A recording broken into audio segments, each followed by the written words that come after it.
4. Gather around, freaks.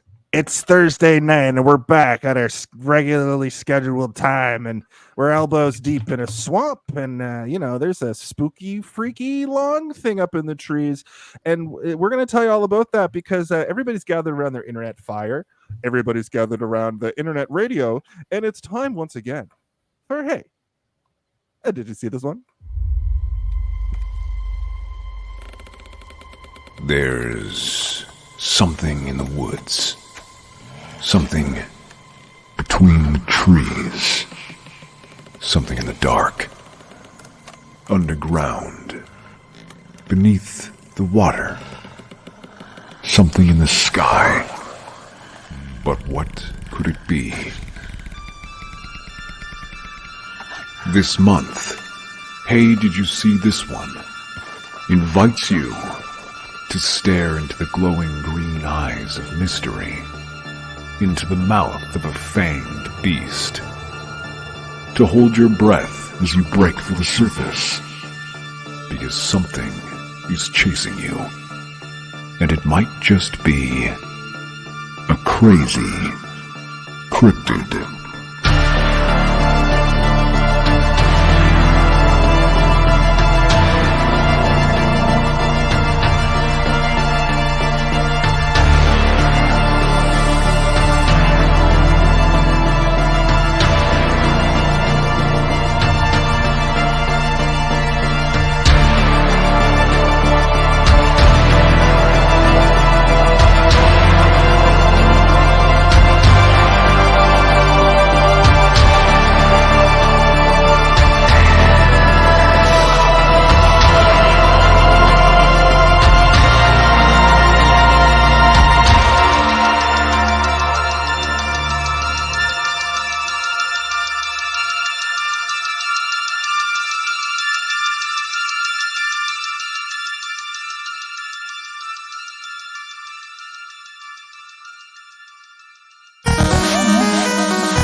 Hey, all you freaky spooksters. Hey, our guest left. Well, that's our guest this week is a ghost. He's been eaten by the Anaconda. Welcome to Hey, Did You See This One? We are podcasting. the weekly roundtable review discussion reaction long form deep dive on movies that we do each and every week here on Twitch and YouTube and wherever you're watching us.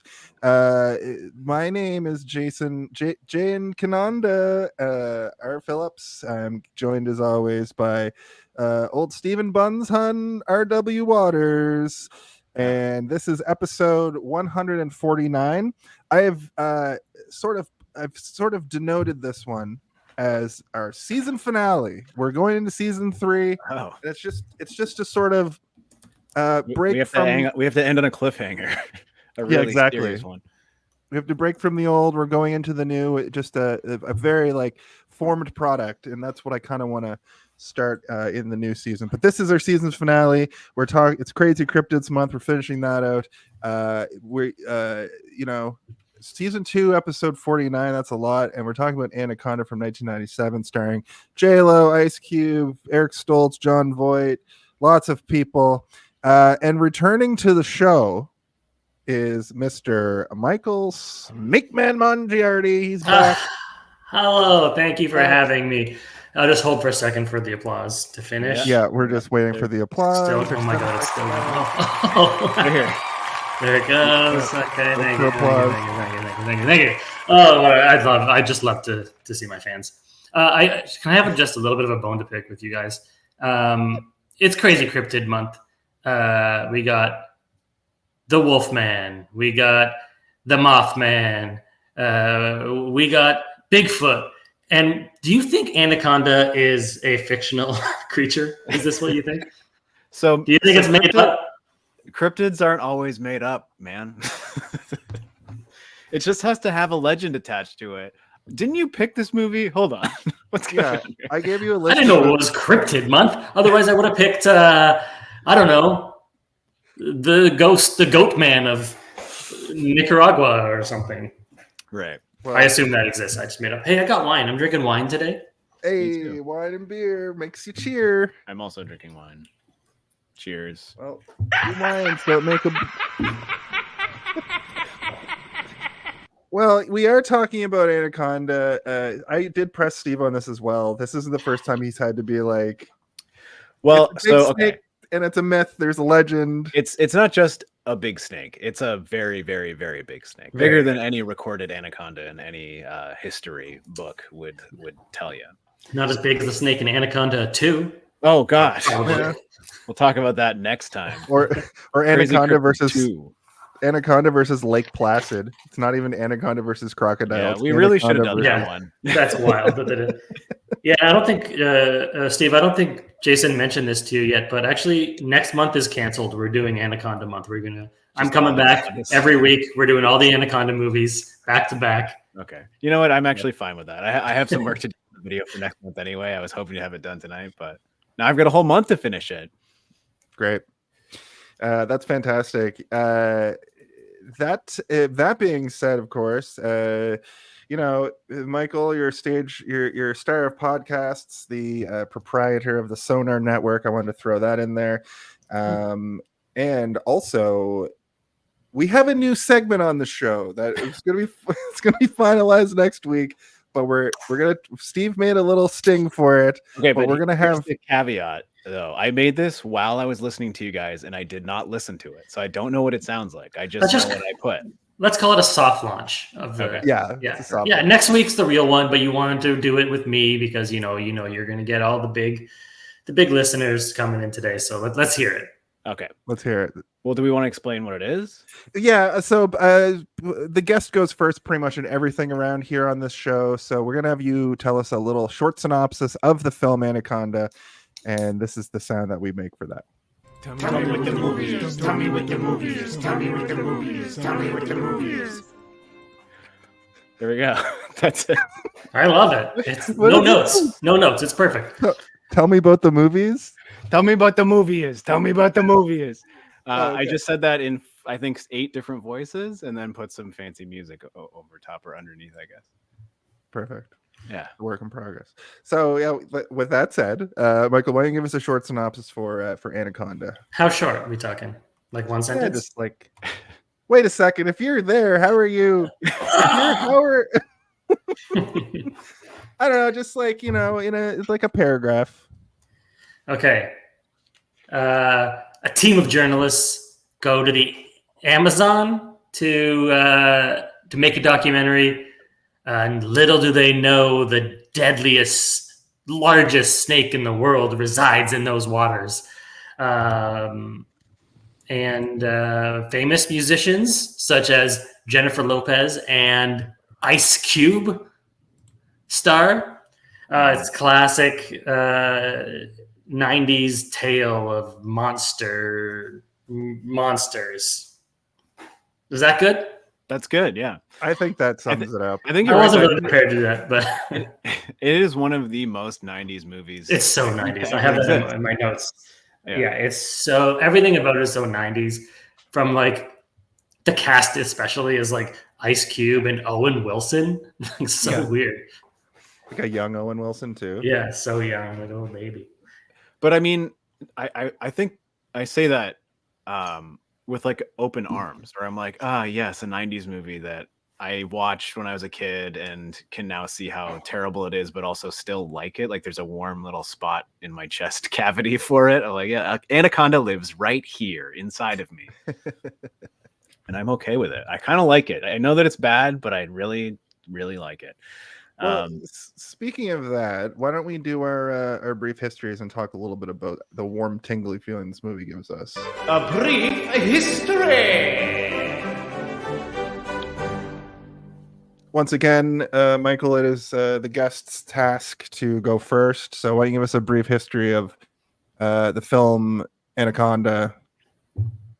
Your Never birthday. saw it. Next. No, yeah, I was always aware of it. It seemed like it would have been bad in the 90s, and so I think when it was new and watchable, and so I think I just never watched it. And I'm so scared of snakes. Why did it have to be snakes? That's what I always said. It's a little quote regular I made up. Indiana Jones over here. Yeah. You made it up. You original. You came up with that term Yeah. fully. Yeah. Yeah, I didn't expect that. When you picked it, I was like, sometimes a guest picks a movie and I'm gonna expect them to come in here with a wealth of knowledge, but you're like, I watched it today. Yeah, it's always been on my radar as like, oh, I should watch that. It looks like, and it's on every list of like too bad, so bad it's good type movies, which I think I agree with. I think it falls comfortably into that category. So yeah, I thought that would be a perfect thing to talk about. I love watching movies that are like bad but like fun and not a slog, and so yeah, that's why I picked it. You've come to the right show. Yeah. Steve, how about you? What's your history with this film? I saw this movie when I was 10, and I remember being very scared because it got hyped up in my mind. Giant snake, but I had also like kind of grown a little bit of a thicker skin because I had the same experience with Jurassic Park, and I left that movie thinking it was like the greatest thing ever made. And, you know, in a couple of years after that, I'm like, okay, I can handle Anaconda, but this is like more of a true horror movie than Jurassic Park, I'd say. Right? Yeah, and you can tell from this movie that CG technology has advanced so much from 1993 Jurassic Park to this movie. Yeah, animatronics too. Yeah, to 97. That's 4 years of the snake definitely doesn't look technology. like a goofy Muppet. That's for sure. No, the practical effects were bad, and the CG was way worse. Horrendous. But one of my parents' friends, this guy had like a crazy home theater system that he built himself in 1997. So it was like, you know, obviously you're comparably to your like regular home theater system, which is just a TV. You go to this guy's house and he's like, I've built a movie theater in my home. So I went to this man's house with my parents and my sister, and we all sat down to watch Anaconda. On this shitty rear projection TV where it's fucking no, it was like one of the first like proper like rich man technology. No one's heard of this yet. Only astronauts have these TVs. That sounded like a story that had a very bad ending. Like, yeah, and we were in that man's basement for 2 months before we were rescued by local neighbors who heard us screaming. He blackphoned us, actually. Yeah. We were yelling Anaconda over and over again. It was the only movie that he forced us to watch constantly. But I remember being, you know, when you're a kid and you're hyped up to watch something and you're covering your eyes even though you don't need to. But I also have sort of a fear of water, murky water especially, and this movie is just murky water the entire time. Are you afraid of murky water because you can't see what's in there, or because it's just dirty and there's like parasites that are going to fly up your pee hole or whatever? Definitely both. Okay, yeah, that's fair. Yeah, it creeps me out. It grosses me out. And I've heard of way too many stories of people getting brain eating amoebas or whatever. Right? Yeah, I think that's mostly from standing water. But yeah, I was scared, and while watching it, this guy also like wouldn't shut the fuck up. He's one of those guys that just constantly has like a bunch of facts that he wants to share with you. Watch this part. No, not that. Like he'll see something in the movie and then have like a 5-minute story that has nothing to do with the movie. He'll just talk over the movie to make sure that you know that he knows. I have really cool ropes like in this movie in my basement if you want to come check them out. Chains too, yeah. And oil drums. So yeah, that was the first time I saw it, and I've watched it here and there over the years because at the end of it, I was expecting to be terrified the whole time, but it would just ended up being goofy, even as a 10-year-old. And I revisit it every once in a while because I think it's fun. No, even though it's so bad, I think it's fun. It is. It's one of those so bad it's fun movies. And like the pacing of it is so good. It's so easy to watch, even though it is like an hour and a half long. It's not a short movie. It's kind of like an in-betweener, but like you don't feel like you're being chained into somebody's basement forced to watch it next to an oil drum. That's for sure. I mean, 89 minutes, that's pretty short. I mean, it doesn't get much shorter than that, I think. I literally watched Hellraiser 4 today, and it's 80 minutes 80. That's Yeah. wild. I think that's short. why I said that, because I had it in my mind that 80-minute movies exist because Yeah. Jason watched one today and told me about it. Felt like I just watched an episode of TV. It went by so fast. Even Disney movies are longer than 80 minutes. Yeah. Like, Yeah. that seems like a movie that was designed with being on television in mind. They're like, we'll Look, break it up so that commercials will perfectly time it out to exactly 2 hours. I don't want to tangent too hard, but like all I could think about was like it's been a few years since you saw the last Hellraiser. The Hellraiser 3 is kind of a banger. It's kind of a weird movie. You're stoked for this thing to come out. You're going to the theater, and then you're gonna leave the theater an hour later. You know, I would have been frustrated. Short you plan movies, like your whole evening around it, and you're like, Yeah. oh man, we have so much time. You guys want to go to laser tag or something after this? or movie hop into Friday the 13th Part 7. Yeah. Or whatever was out in 92. For me, were you done, Steve? Sorry. Yeah. Okay. For me, I remember watching this at a sleepover and enjoying it, despite the fact that, as I've talked about on the show many times, I couldn't handle like horror or gore till much later in life.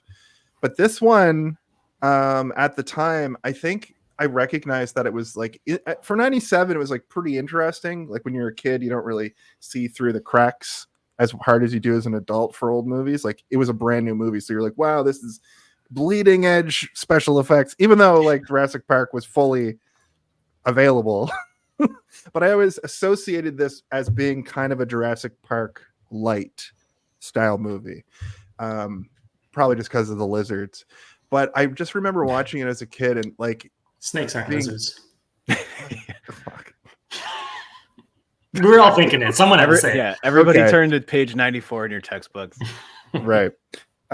Lizard adjacent. Definitely. Is that Agree. better? I can agree with that. Yeah. And I think any anthropologist would as well. But what? Why an anthropologist? I don't know. We're just off to a great start on our science facts. But just to keep it kind of short, I have watched this throughout the years, but I haven't seen it in a while. And watching it this time, I was like, this doesn't have the same effect on me. But there are things from it I remember, like the giant hole at the bottom of his tongue. I guess I don't know what that's there for. Does it shoot venom? I think anacondas are non-poisonous. They just crush They you, just right? crush you to death and eat you. And it's like Yeah, break it's your just neck. they probably wanted it to squirt something, and they had to have it there. And then I don't think. And then they realized the effect looked bad or something. So they're like, never mind, we don't need this. But I think also the thing that the thing that was put in my lexicon as a kid was from this, and that was the tiny catfish that swims up your pee hole. And Yeah, I think that's what every single person who watched this movie took away from it. Being Took like, away "There's things from that can go inside your urethra. Hold on, what? Yeah. And When we you all live open in one fear to this textbook. very day of that one thing. Scariest thing in the movie. Yeah. So yeah, that's pretty much my brief history with it. Do we want to talk about I think we talk about the director next. Oh, Not much to talk about there. Quiet on set. Are we rolling? Okay, let's shoot this piece of Sound. Speed. Action! That's right. Anaconda, the film from 1997, directed by Llosa. I think it's Louis. Louis Llosa, right? Yeah, he made movies like Crime Zone and Sniper and Hour of Assassin. Not Hours of Hour of the Assassin. Yeah, I haven't seen any of his movies, so I don't have any kind of like. I didn't even really bother looking him up to be like, does he have an interesting backstory? Because I don't know. Who cares? Yeah, this Yeah. is The one movie that everybody knows him for, I think. Yeah, it looks like he did a bunch of like 80s action schlock and got this movie, and this was probably his one big chance, and then he fell It on is his weird face. though, because this feels like a movie that might kind of like slingshot you in the trajectory Yeah. of what you want as a director to be able to like make things like Independence Day or whatever, like that guy. Yeah, and interestingly, I thought the same thing. I looked him up today, and interestingly, like he basically did one movie after this and never did another movie again. He did a movie called The Feast of the Goat, like 8 years later, and then that's it. Wow.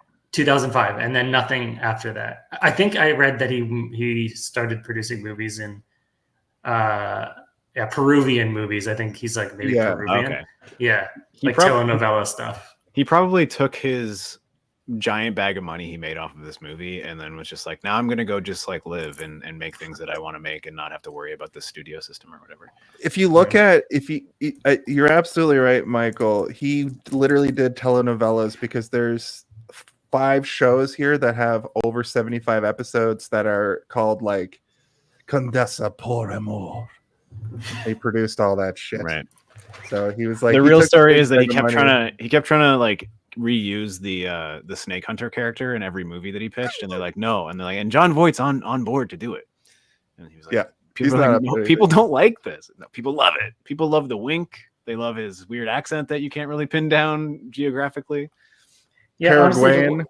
if it wasn't for the accent, his acting was great.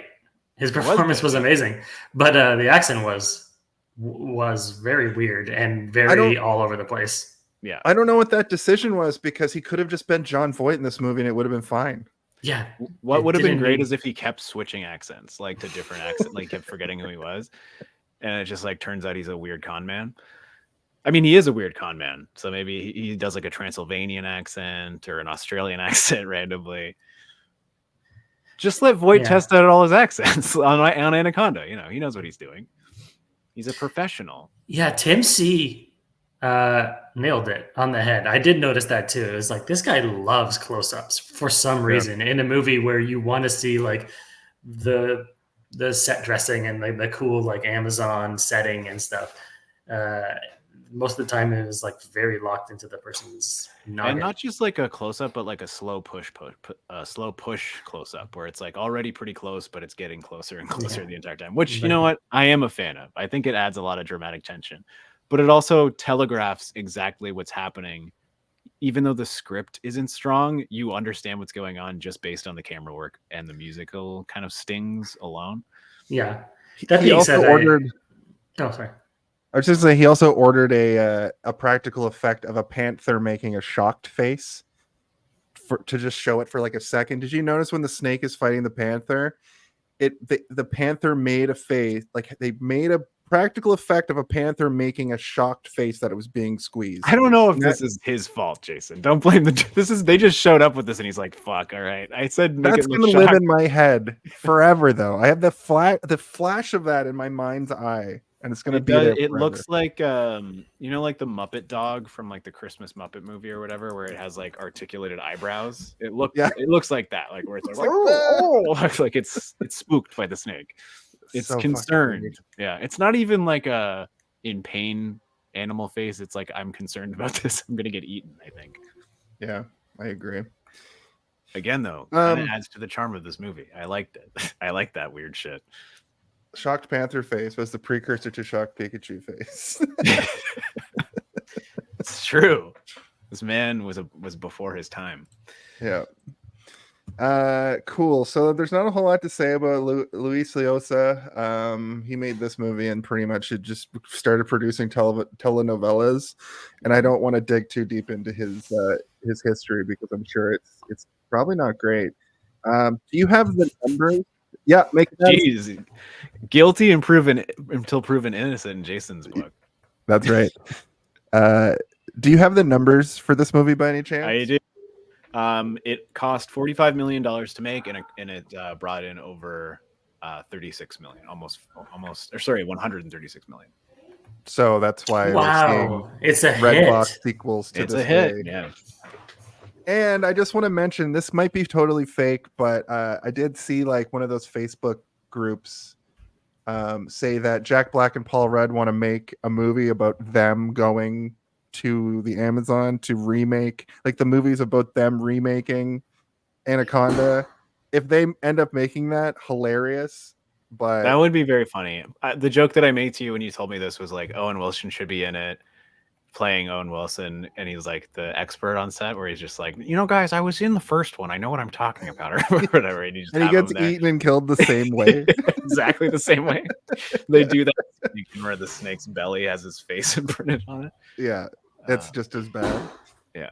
Cool. Well, I appreciate you getting the numbers for that. That's been our director talk, and I think if everything's lined up, we can go into the body of the episode. Oh, we lost our guest for real. Oh. Well, the body of the episode. Oh, he's back. He's back.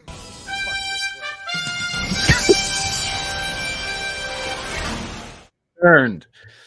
You good? Yeah, I just had a computer issue, but it's all resolved, my dude. Nice. Love it. So we're going into the body of the episode. The body of the episode. The body of the episode.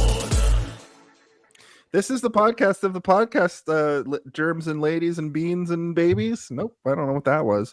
We're going to talk about the movie. I'm going to sort of keep us on track. I don't like that, to be honest.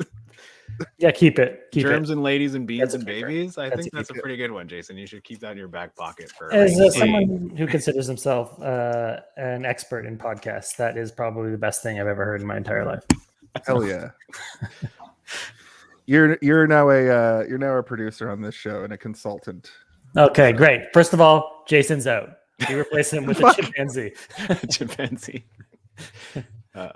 This would have been the first time I've been replaced by a chimpanzee on a project. We replace him with a shaved Jason, just completely shaven, head to toe, I literally got a haircut and I shaved my like a beard snake. off. Yeah. You look great. It looks great. Thank you. So we do learn a great fact about anacondas at the top of this movie, which we never really see the anaconda do, except for like once, kind of. But We do, but not in a way that's satisfying. no, anacondas are apparently known for eating their prey and then regurgitating it so they can eat it again, as we find out during I don't think a that's narrator. completely accurate. I looked it up a little bit. It's because like sometimes they'll eat something that's too big and their body can't digest it, so they barf it up and then let the acids take their, do their work a little bit and then eat it again. And they'll do that over and over. Not because they're like, I'm not satisfied with the kill, I need to kill again. It's like their body just can't dissolve it or whatever. Yeah, and as soon as it said that, I was like, okay, I guess that is somehow going to be an important element of this movie. That's what and I it thought. wasn't.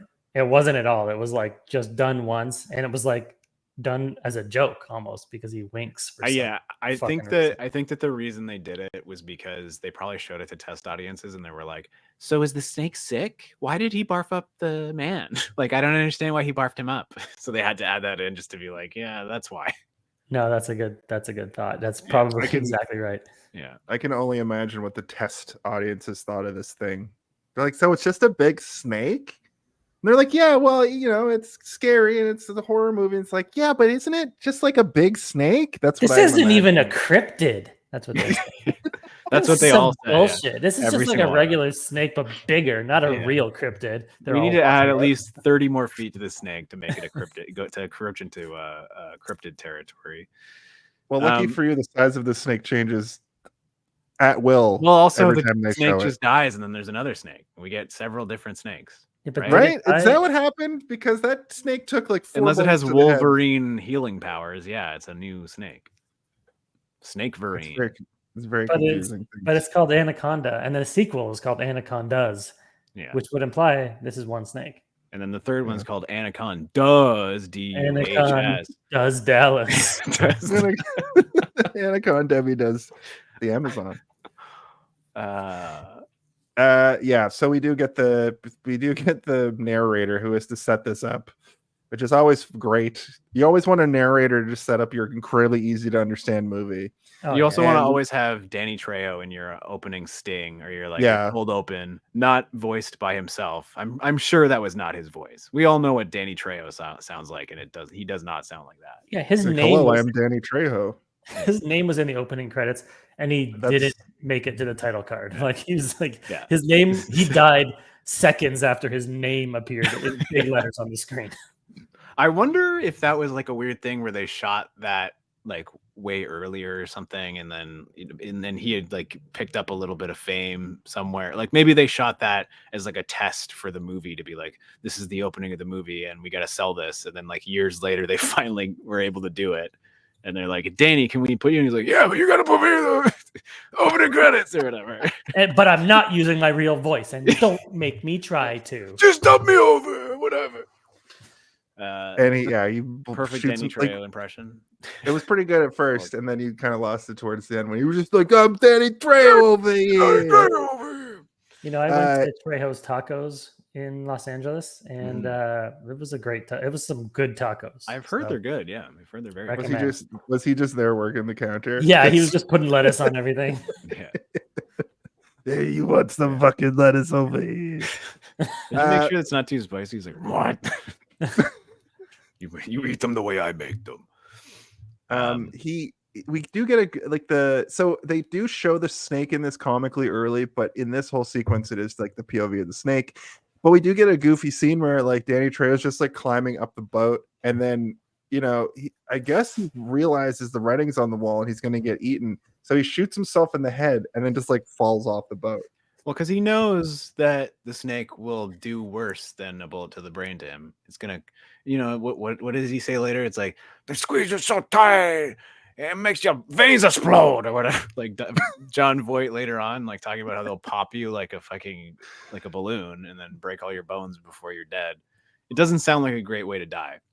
No, and he's part of that, right? He's part of the coup or whatever. Like, isn't he part of the team? He's like he's John Voight's, I don't know, like treasure finder or whatever. I don't know. They don't really explain it well enough that you fully know what's going on. You just kind of know what's going on. We find out that Danny Trejo, John Voight, and the captain of this boat, Mateo, are all in cahoots. They're like snake hunters, but they're like, we're not going to do it alone. We've got to trick a bunch of journalists into helping us for some reason. Which was not a reveal at all. Like as soon as they were introduced, it was like, oh yeah, these guys are all up to no good. Yeah. The music, the telegraphing of the camera.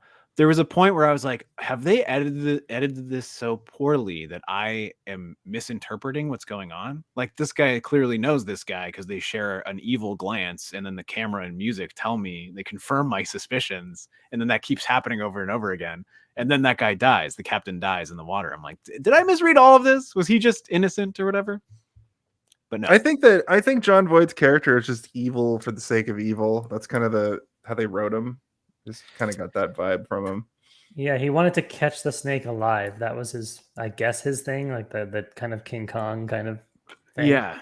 This movie has a lot of stuff going on where it's like, it's got a bit of Jurassic Park, like you were saying, Jason, not just because of lizard stuff, but like the sort of pacing and setup of the movie is similar to Jurassic Park, and like the music is very John Williams-ish, but it's not John Williams. It's kind of like John Williams adjacent, like somebody kind of doing an impression of John Williams. And I think it's pretty successful, actually, the music. But it's also got the King Kong thing, and then it's got a Jaws aspect to it. It's like almost trying to do too much where you're like, okay, but there was definitely some Jaws stuff, like the swimming, Jaws, yeah. like with the kicking underwater and like the point of view of the snake and stuff. Yeah. Yeah. Even just that opening sequence is very like the opening of Jaws, where it's like, we're going to do a cold open where someone gets killed by the monster, but you're never going to see the monster. And that's a lot of the movies that we've done in the last 8 weeks have a cold open thing because it's either horror or cryptid horror. And anybody who knows me is that they know that I love a cold open. It's like my favorite thing in terms of any kind of visual medium. Like, give me like a good 5 to 10 minutes of something that has nothing really to do with the rest of the movie, but gives you enough to like sort of give you an idea of the threat. I love that. Gives you the vibe too. Yeah. It's funny that we're talking about this movie at this particular time too. J-Lo is in the news for being the last of the celebrities. Basically, celebrity in 2024 doesn't exist the way that it did in 1997. She wasn't even a huge celebrity then, but she's kind of come and gone at this point, and she's all over social media. She has like 2 movies that have come out. She's having these concerts that nobody's going to, and she's still acting like a giant diva. And this is sort of the beginning of that before she pops off. And she's not that bad as an actor, but she's sort of in that same realm as musician turned actor. Like Ice Cube is just Ice Cube. He's the same character in this as he is in the Friday movies, you know, like he's just, I'm Ice Cube. I'm fine. I can do the job that I've been given. Yeah, he's very much like he's a character that you can kind of drop into certain situations, and he doesn't really have to change much as an actor to find him entertaining and to like him there. Like he's a good addition to certain situations. He's truly one of the worst documentary cameramen, though. So much cool shit is happening, and he would never pick up the camera. And I was like, I would be picking up the camera. I would be picking up my cell phone, like if I was there, just a guy. But he's there to film an interesting movie, and interesting shit is happening. And he's like, I don't know. No. I'm just here to. I think somebody even says that. They're like, "Get the camera. Stuff is happening." Yeah, what are you doing? But also, it's not a regular, like it's not a modern camera. It's a film camera, so you can't really like you can't just like pick it up and go. Like That's true. There's like a scene where I'm like, oh, you won't see that in any movie ever again, where he's like changing the film. He uses like the film bag and puts like his arms inside it, and you have to do it blind basically because you can't expose it to the light or whatever. And I'm like, oh, he's changing the film. But then I was like, who would even know that? Like, even at the time, would people have known that that's what he was doing? Like, it's just there for film people, I think. Like, nobody else would really know what he's doing. And modern, what is the modern equivalent? You pop out a memory card and like put a new one in, right? Like, you're good to go. Pretty much. Yeah. Or you pull your cell phone out and start filming, and we're like, we'll just, we'll stabilize this later. In Photoshop. Yeah, or those like red cameras or whatever they're called. I thought it was a really interesting reveal that Eric Stoltz is in this. Eric Stoltz was famously supposed to be Marty McFly. Yeah, there's this weird Mandela effect that people say Michael J. Fox was in Back to the Future, but yeah, obviously it was Eric Stoltz. We all know that. It was Eric Stoltz. Yeah, he was great in it. We live in the Flash movie universe. That's a thing, and I doubt you guys watch the Flash. I live in the Fly movie universe, the McFly universe. but he goes to this alternate timeline and is like, yeah, Eric Stoltz obviously is Marty McFly, and I laughed at that. But they've headed to Brazil. He had a great job though. He got to sleep for the whole movie. Yeah, true. And he's like fourth billed, I think, in the movie. Like his name comes up fourth, and he's unconscious for 99% of this movie. My favorite part of his, and he gets to live at the end. Yeah, and save the day too, sort of a little bit. Yeah, there's a part where John Voight grabs him to choke him, and he has a little like squib on his neck where he gets like where the tracheotomy goes in, and it just starts gushing. And I was like, that's so unnecessary but awesome. It's an awesome little detail. Agreed. Well, it's like John Voight is passing out from a poison dart or like a reptile tranquilizer in his back, and he, instead of just like trying to shoot people, he's like, I'm gonna choke you right in your neck hole that I cut earlier in the film. You're like, oh, that's pretty what good. Exactly happened to him? So he fell in the water and some kind of poisonous bug got his mouth? John Voight has been sabotaging the boat the entire time, guys. He put the poisonous wasp in the breathing apparatus of the scuba gear so that when he was in there, he would breathe in the wasp, and the wasp would sting him in his mouth and kill him. And then to ensure that people weren't the wiser, he saved him by sticking a pen tube in his throat. Okay, first of all, if he was poisoned, then how would a tracheotomy fix? Tracheotomy is like to get. It was a poison that made it so his throat closed. I see. I guess. That's what I assumed. No, you're right. That makes sense. And so then, if that's true, then why wouldn't he have just let him die? Because he wanted to look like a savior so that everybody else on the boat would trust him more. So like he would be able to start poisoning everybody's minds and be like, there's a snake out here and it's worth $1 million. And, that way, people are like, well, he's got our best interests in mind. He tried to save the captain. He was right about the way we should go in the water. And like, it's very poorly executed, but I understand what's happening. Where I'm like, I get why people are at least a little bit on his side in a very basic sort of rudimentary way, because he's saying things that are correct and he's doing things to gain trust, but he's also still not trying to hide how much of a literal snake man he is. Like he's just spitting and shooting monkeys, and like when people like eat fruit really grossly in movies, he's doing that constantly, and you're like, oh god, he's eating everything. He's peeling the peels peel. I have a small theory if you want to hit me with the theory theme.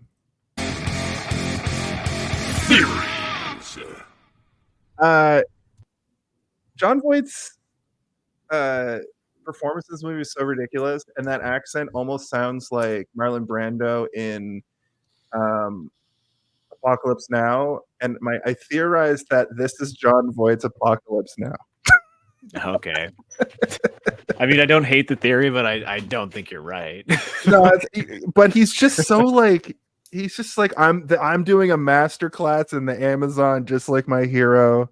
Well, he added the affectation of his character winking to people all the time because he wanted to wink in his death scene because he knew the movie was silly. He's like, I understand this is a silly movie, so I want to literally wink at the camera at the end of the movie to be like, oh, fun, right? Pretty much just a fun flick. So he has the literal wink to the camera while he's being deteriorated by stomach acids of a snake. Which wasn't in the script. He just was like, maybe my character just, winks at everybody all the time. So later on when I'm dying, I can wink and it'll be fun. And they were like, yeah, that sounds great. Sounds like a good thing to do.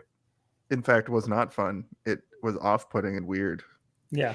Yeah, it makes the gross scene even grosser that he's like still got the weird mental capacity to be like, I know I'm half digested right now, but I'm going to wink at you. To continue going through the characters of this movie, I sort of made notes here that was like, oh, the main guy is like Westridge is like a TV Explorer kind of guy, like a Steve Zissou, I know that's a fictional character, right? Jacques Cousteau is the original. Yeah, they literally name drops Cousteau in the movie. Right. I like the introduction of the characters. I think it's paint by numbers in the execution, but it's pretty effective. Like I get the Owen Wilson's horny. Yeah, I know who everybody is within the first 8 minutes of this movie. Honestly, that's a pickup line that I think I will take with me away from this movie. Being in the jungle makes me horny. Yeah. Can't you feel it? Yeah. Can't you just feel it? You can use that anywhere. You're at Starbucks. Yeah. Being at Starbucks makes me horny. How about you? I mean, I know when I'm in Starbucks, I only got one thing on my mind. Like, oh God, Owen Wilson. Fucking calm down. We also have like another weird pickup line, which isn't really a pickup line because they're already together, which is with the fireflies, where he's just like talking about how fireflies pulsate their lights 8 times a second or whatever, to be like, that means they want to get down in the jungle. I looked it up because I was like, is this true? Or did they just make this up to, surprisingly accurate? I'll say that much. It's not 100% accurate, but accurate enough that, they did some at least mild research on fireflies to have a nice moment. But I thought it was going to come into play elsewhere, like the end of the movie, they'd be running and there'd be a bunch of fireflies they're running through or something cool. But yeah. And it really, like Eric Stoltz, like that was in that scene. It was like, okay, they're dating or they have a relationship, a past. Yeah. It didn't really play at all in this movie. It was like, then he was unconscious for the whole movie and then he came back at the end. And I guess now they're in love again or whatever. It was like not explained or like explored at all. Yeah, I wasn't sure if he was going to do a heel turn. I thought Eric Stoltz was going to third act heel turn, but the heel turn was that he woke up. yeah. Well, no, because just the way they introduce him, he seems like this dickhead. Like they introduced him to be like he had this weird tension. Maybe that's just his acting style. I think that's just you have like a weird preconception of Eric Stoltz as a person that you're like, I don't like this guy. This guy with his red hair and his. If it was Greg Kinnear showing up, he'd be like, that is a bad guy. He also often plays skeezy characters in a lot of movies, so it's not, I can understand why you would feel that way, but nothing that he's done in the movie makes him feel. He just seems a little bit overconfident, and he's being kind of kooky, like, oh, I got attacked by some piranhas and I almost didn't make it, and they have a little chuckle between each other. But Mike, like you said, the chemistry is sort of diluted and unclear, and there's no solidifying factor to make me realize, other than them telling us literally they're in a relationship. I'm like, oh, these people, wait, they have a past? What's the past? We don't know. We never find out. And then, like you said, he falls asleep. It's never explored. She doesn't really have a moment with anybody else where she's like expressing concern about him, other than just like petting his head, and Ice Cube comes in and she's like, I'm worried. Like, yeah. There was a moment where she pretended to want to fuck an elderly man. Yeah. She put on some flesh The colored lipstick scene was yeah. wild. She's Yeah, like, that whole "I know scene what I was like, must do." wow. And it was like, yeah, she was like, they showed her kind of secretly moving the steering wheel of the boat Which did for not some happen. reason. Yeah. I don't know why she did that, because everyone was there and ready to jump him, and which they did, and Maybe that was so- the signal. Maybe like it makes a noise, like the rudder makes a sound, and everybody's like, okay, it's time for us to go in and smash him with a golf club and a what did Ice Cube have? He had like a stick with a spike on it. I don't know what that hook thing is. I'm sure it's got some purpose on a boat, but I don't know what it is. It was like a hook stick. So just rounding out the characters here, there's the redhead, that's Denise, she's the production manager, and the boat captain Mateo. And then we meet Paul Cerrone, who is John Voight, and he comes onto the boat. He's like, it's like raining, and he's like on a boat, and he's like, let me on, and he comes on, and he immediately starts creating havoc. He gives a knowing look to, I think he gives a knowing look to Westridge and Mateo. So Westridge might actually know who he is, but that's never explored. I just remember him giving a weird knowing look to both of them. Maybe I was misinterpreting. I think you might have been misinterpreting, because he definitely doesn't. Hold on. Okay. Wait, what? But anyway, what I wanted to say is in a competent movie, this moment where he finds Voight, where they find Voight on the boat, is like 35 minutes into the movie. This is less than 10 minutes. Like the 10-minute timer just clicked to 10 minutes when he's like, I'm like, wait, what the fuck? As a kid, I remember this happening way later. Like they go through some things, they find some weird stuff in the Amazon on their way. They maybe get lost a little bit. The captain, if they're working together, have them build some mistrust with him, like he doesn't know what he's doing. But no, he's there almost immediately. If you showed up late to this movie, you would have thought that John Voight left the dock with them. And then at minute 11, we fucking see the snake. They don't, like, they're done with all the Jaws stuff at this point. We get a full shot of the snake's face, like, moments after this. Oh, when it kills the panther, yeah. Yeah, we didn't do the monster thing where that's like, okay though. I don't mind that, because I feel like they've gone through all the motions of like, we have to introduce all these characters. Now what do we do? Well, we should show the monster for a second doing something crazy, and it squeezes a panther so hard it pops its eyeball out or whatever. Yeah.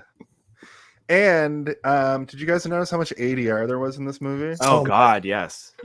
I think this is my theory, that because there was a lot of it looked like it was just a set, like it looked almost like a play, like you're watching like a community theater play set Right. of a boat, and then sometimes they would be clearly outside on a river, like on a boat or whatever, and anytime they were like legit outside, it was like really obvious ADR. Yeah, and the little, not even just that though, like sometimes you can like, you knew that they were like, we got to throw a line in here because people will be confused. And it happened like so many times where it didn't need to. So like the moment, I know this is jumping way ahead, but there's a moment where he gets stabbed in the back with the dart. And I was going to bring that. Yeah. And he falls in the water. And like, you can see the dart floating in the water after he falls in. And then Ice Cube is like, damn, the dart came out of his back. From like behind his head, disembodied voice. No, it's just a shot of the water like this with the dart floating in it. And it's like that's the only shot they had, and they're like, we got to use it. But like, they also get a shot of water. But even if the dart didn't come out of his back, who gives a fuck? He's gonna wake up. It's a tranquilizer dart. It'll if he's back, he's not dead. We don't have to have that. I guess that is meant to explain why he comes back so quickly, because he comes back like right away, pretty much. But it also, the amount of time people didn't have this discourse for movies is unclear, because there's shots of the riverboat continuously moving until they get to the factory, Yeah. right? So like it isn't really clear how much time has passed. It could have been hours. It could have been a whole fucking day. It just that one in particular, I put it in my notes like Ice Cube, king of the ADR at its finest. Like why that dart came out of his back. But there's so many People other didn't moments have like that too. discourse like this about movies yet because the internet was a baby. So it's like, were they so afraid that people are going to be confused by that? And like you said, Steve, the dart is floating in the water. Yeah, we can see that They it came could have out of been his more back. subtle about There's it. like a moment where I'm like, did they do that because the dart came out in the shot? The dart, and they couldn't reshoot it. Yeah. Like, Yeah. Or did they do that because they want to explain why he came back so quickly? And the answer is, I don't fucking know. No, I don't understand why that line is in there. They filmed this movie as they were making it, and that happened, and they had to change the whole ending. Yeah. Yeah, I my will say you take that line out of it, it doesn't make the movie worse or better. It's the same movie. It's completely unnecessary. Yeah. Yeah, we just have people 30 years later talking about how ridiculous it is. Not 30. Cerrone, more than 30. About 30? 28? 20 something. I'm not that old. You're old. I'm super old, and we're all super old now. That's the new superpower. Yeah, super old. Cerrone is some sort of snake hunter. He claims to know the location of the tribe that they're searching for, and in order, we kind of learn that he's like, this is my ticket into where the Anaconda is. But he does, they reluctantly agree to take him along. Kale's suspicious. It'd be a shame if he took a bug to the throat and then was incapacitated for the rest of the movie. They argue about which way to go. They have that part where it's like, well, let's go left. Well, I think we should go right. Yeah. And The it's fork in the like- road kind of thing. Yeah. Yeah. Which I always like in a movie. I think there's lots of good examples of it in many movies. And I do like it because it adds tension there based on like, power dynamics and who's in charge kind of thing. But it also reveals characters' strengths and weaknesses and how they deal with it. In this movie, though, it's like they're both telling the same story and they're both kind of like, well, I heard it happen this way. Well, I heard it happen that way, which I also kind of like. But because I've seen this before and I know that there is some sort of coup that's going to happen, I'm up to this point like looking for clues as to like what he's doing, right? Like, and all I really wanted to know is like, why did they need this boat? Did they specifically crash the other boat? Did they not have a boat? There's all these questions that I have, and I didn't get them answered. I was hoping that this time, this watch through, I would get them, but Maybe I don't Cerrone really know. needed Other than fodder. like the movie needs to happen. I can't really. He's in cahoots with the captain of this boat, right? So like Mateo is with him and is with him, yeah. So they have a boat. It's his boat, and then they had Danny Trejo as well, who had like treasures or whatever. What is he calls them? A box of treasures, and it's just like a box of snakeskin or whatever. Guns and snakeskins. Yeah.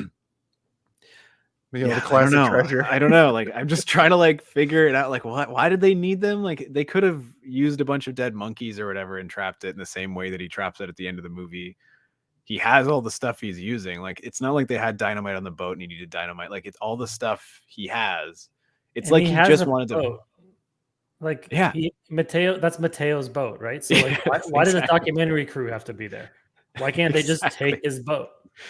I don't know. Yeah. It's almost like he was like, the only way we're gonna get this snake is if we got a bunch of bait, and the best bait is That's what I'm human saying. bait. like that's, but there's no moment where he says that. Like, if you want to make that the thing, then make that the thing. Which would be great because it would make him just the ultimate evil Even guy. eviler than he already is. And He it would does kind explain of- a giant plot hole at the same time. Like, it's win-win. Mm-hmm. He does kind of do that though when he pours the monkey's blood on J-Lo towards the end and literally uses her as bait.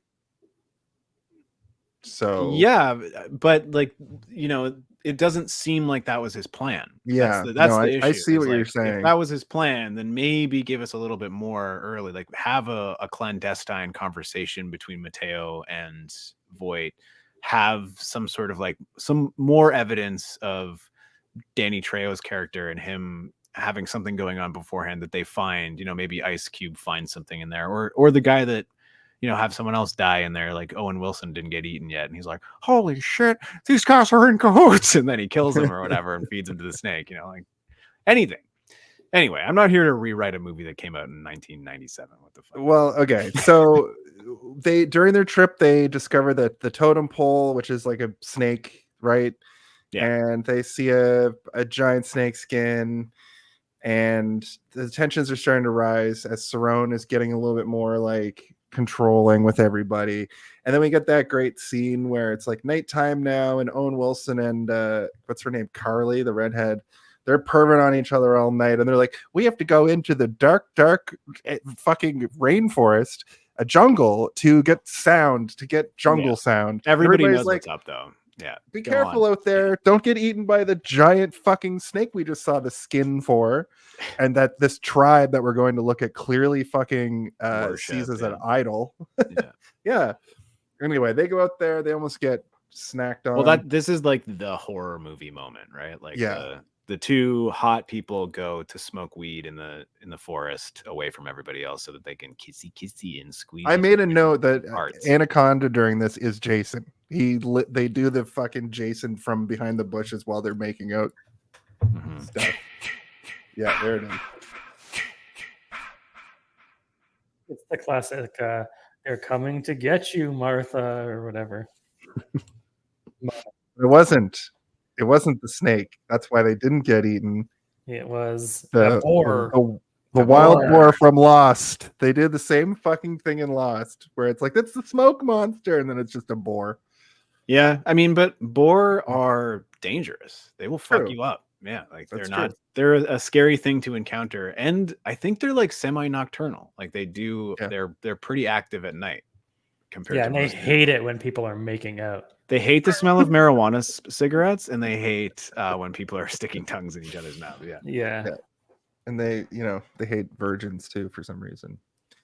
Can't win them all. But so Cerrone kind of intercepts the boar and helps them out. We get the line about the urethra fish, and that's when I realized, oh, that's what this is from. And that's why I say that every day of my life in the shower. You're like, oh, there's no urethra fish in here. That's why I don't have baths anymore. And then there's a scene where J-Lo just puts her hair up, and Jon Voight's just like looking at her. I think that's one of the first winks we get. He's like, and she's like closes the door. Like, ugh. He's doing a face that's like like it's always like that, right? Like his mouth is a little bit open. It's like a De Niro face almost. Like he's doing De Niro. He's doing a De Niro face. He's like, which this is so weird. It's such a weird choice to do, but he's also kind of like always leaning back. like it looks like he's got the sun is in his eyes too much. I don't know. I think the choices he makes in this movie are baffling, but also like one of the reasons the movie is so fun. You're like, look at this crazy guy. Like the scene when they go out to smoke the weed, when they leave, it pans down and it's just him in the hammock, and he's like, with his eyes like open and his mouth open, and I was like, is he fake sleeping or is he sleeping with his eyes open? I don't know. I can't tell. Turns out he was at the ready, fake sleeping. Yeah. He's just watching and waiting. He just listening to everything. Watching and waiting for them to get hooked on something, and then him and Kale go into the water, and Kale takes a bug to the mouth, and then he gets incapacitated, and he has to give him emergency tracheotomy so he can continue to breathe. Eric Stoltz is out of the movie now for quite some time. Basically, and I agree entirely. Like he comes back very briefly at the end. Yeah, to save the day. He's the action hero. Like, he didn't get Back to the Future, but how about this Anaconda movie a decade later?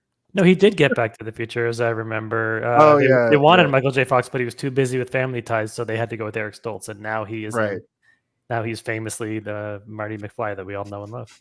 That we all know, and it's 100% the truth and real. And I agree with this, what Tim C is saying. Voight is one of the best worst actors. He shows up in, we've done a few movies where Jon Voight shows up, and we're always just baffled by his choices. I forgot I added the Back to the Future theme to the soundboard. Right. Yeah. Yeah. Gonna go back in time and dun, dun, dun, dun, dun. What's a callback to? The reason that's on the soundboard, Michael, is because I kept singing the Back to the Future theme as the fucking He kept going green. din, din, din, diddle-ay, like every time he would try and do the Back to the Future theme. I'm like, that's not the Back to the Future theme. Yeah, here we are.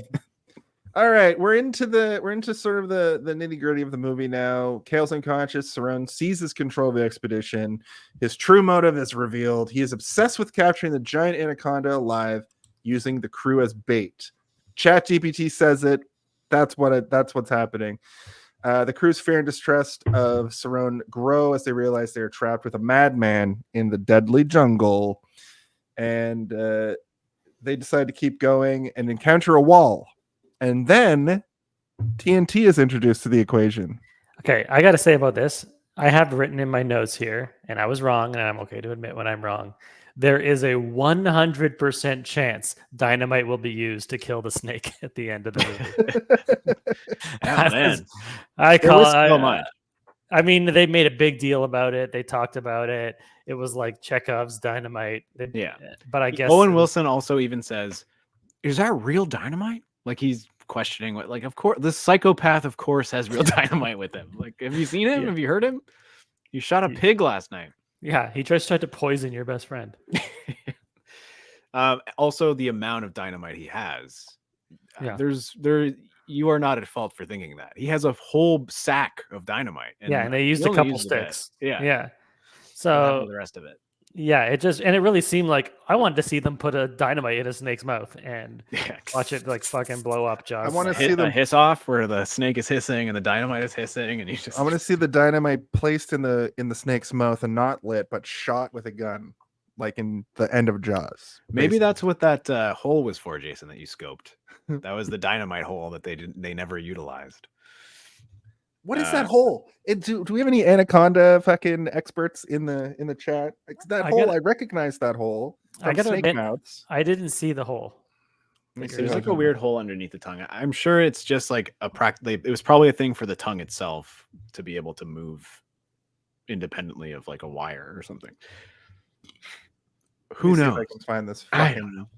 Goddamn snake. I did so much research on the Harry and the Henderson's head, and I did no research on Anaconda as a thing. Like it's a big rubber snake. Like they clearly didn't care that much because it doesn't look amazing. It's like, oh, and speaking of bad practical effects, a practical effect that no one needed was when we saw the inside of the snake, like as it was eating someone. I love that though. I love it. Just looked like that.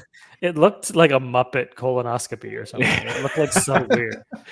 When it was happening, I ran to my notes and I was like, POV of the snake's inside of its mouth, excellent. Like, very good. It reminds me of I really like POV inside of mouth things a lot for some reason. I don't know why. It's just very it's satisfying to me every time. I remember when I went to go see X-Men First Class, it's a hole for the tongue. It's probably like just to have the tongue come out. Like that's that hole. I did notice that. Yeah. You know what? It's fucking mussy. It's mouth bussy. I'm just gonna say it. It's a mouth clit. We can all agree on that. We're all thinking it. Can someone just say it? Is it not like the hood? It's not, the clit is not there. That's the dynamite would go in. I don't know where it is. I've never found it. That's the urethra. I can't remember what I said. Oh, I was talking. Anyway. Derailed. Yeah, derailed. No, I was gonna say, like, I remember seeing X-Men First Class, and there's a part where Magneto like pulls a Nazi's like gold fillings out of his mouth, and it's from the POV of the guy's like mouth, like his teeth, and like the fillings rip out and go into Magneto's hand, and I'm like, 9 out of 10. This movie is a masterpiece. like immediately, I was like, POV in mouth, you got it. Is gold magnetic even? I'm sure a little bit. Maybe it wasn't made of gold. I don't remember. Maybe they were iron. What about the lines like what happens when a toad gets hit by lightning? The same thing that happens to everything else. Well, I do know that gold is like one of the most conductive metals that exists. So like maybe it's even more like he can control gold even better than he can regular metal. Who knows? I mean, we learned that Magneto can pull the iron out of your blood by like the third movie. So Second movie. the second movie, yeah. So there you go. Magneto Yep. powers. And it was shot from inside the man's mouth, and it was amazing. And I was like, how'd they do that? Did they take like 2 fake jaw pieces and put it on either side of the camera and just be like, in German? Mike Smith Thanks, Mike fact checked Smith, it. for backing me up. Right. Yeah, There we go. not magnetic. Well, then Magneto's I a guess sham. or the teeth weren't gold. I don't remember. I could be wrong. Oh, thank you, Oh, Dave. okay. This is like Additional- some. And I trust Dave's nerd cred based on his avatar alone. Yeah. Yeah. He's the granddaddy of this There we go. podcast network. He's the you of this network. Of Oh my new God, do I have to fight persona. you? Okay, Dave, No. you and me in the boxing ring. I will warn you though that Dave can also control metal just like Magneto. So Oh, he true. has an I saw him. advantage. Yeah. And I have gold blood. Oh no. Oh no. Oh man. Do we want to talk about how Uh, Frank Welker is the voice of the Anaconda? The Anaconda. Yeah. I saw you talking about this in our chat earlier with Cam, and I didn't know the context. Can you? give So us some Frank insight on Welker that? Is he that does RoboCop? the No. voice of Winnie the Pooh, and he Oh. does the voice of Tigger and a lot of other Disney characters. But he also does all he does all the animal noises. So like he does like Abu and like the tiger and like all that kind of stuff. Like like if there's an animal that needs to have noises, he'll just come in and be like yeah or whatever. And like we don't talk about Disney anymore. Now that having Disney Plus means they're allowed to kill your wife. I'm not laughing at the death of the wife. I'm laughing at the fact that that's true. That's so fucking the crazy. world that we live in, where Disney, instead of paying for the death that you obviously your employees obviously were responsible for, they created this PR storm of insanity, and here we are. Well, I think Yeah, they that's, were still incredibly planning on topical. paying him. I think they were like, but you can't sue us. Like, we'll pay you, but you can't sue us, I think is the thing. Which anyway, so Frank Welker is the voice of the Anaconda. He's going or whatever throughout, which is very funny to me because, you know, he's like a beloved voice actor who does all these sweet characters, but he also does like millions of other weird things. Like he'll just go into the voice acting booth for an afternoon and pretend to be a giant snake. Snakes can like hear it. don't You can hear it noises beyond like a slither sound too. in this movie. But this they snake have is like to. Yeah. And That's I got to amazing. apologize again. I was wrong again, Steven. You were right. Oh, I just Googled up this. I Googled this Frank Welker guy, and he is credited in this movie not as Anaconda, but as Anacondas, plural. mhm. So Okay. I guess there was more than one. like I said, that one gets shot in the brain at one point and its head explodes. So if it came back, I would be very curious to know. He just sheds his skin and has a new anaconda head underneath.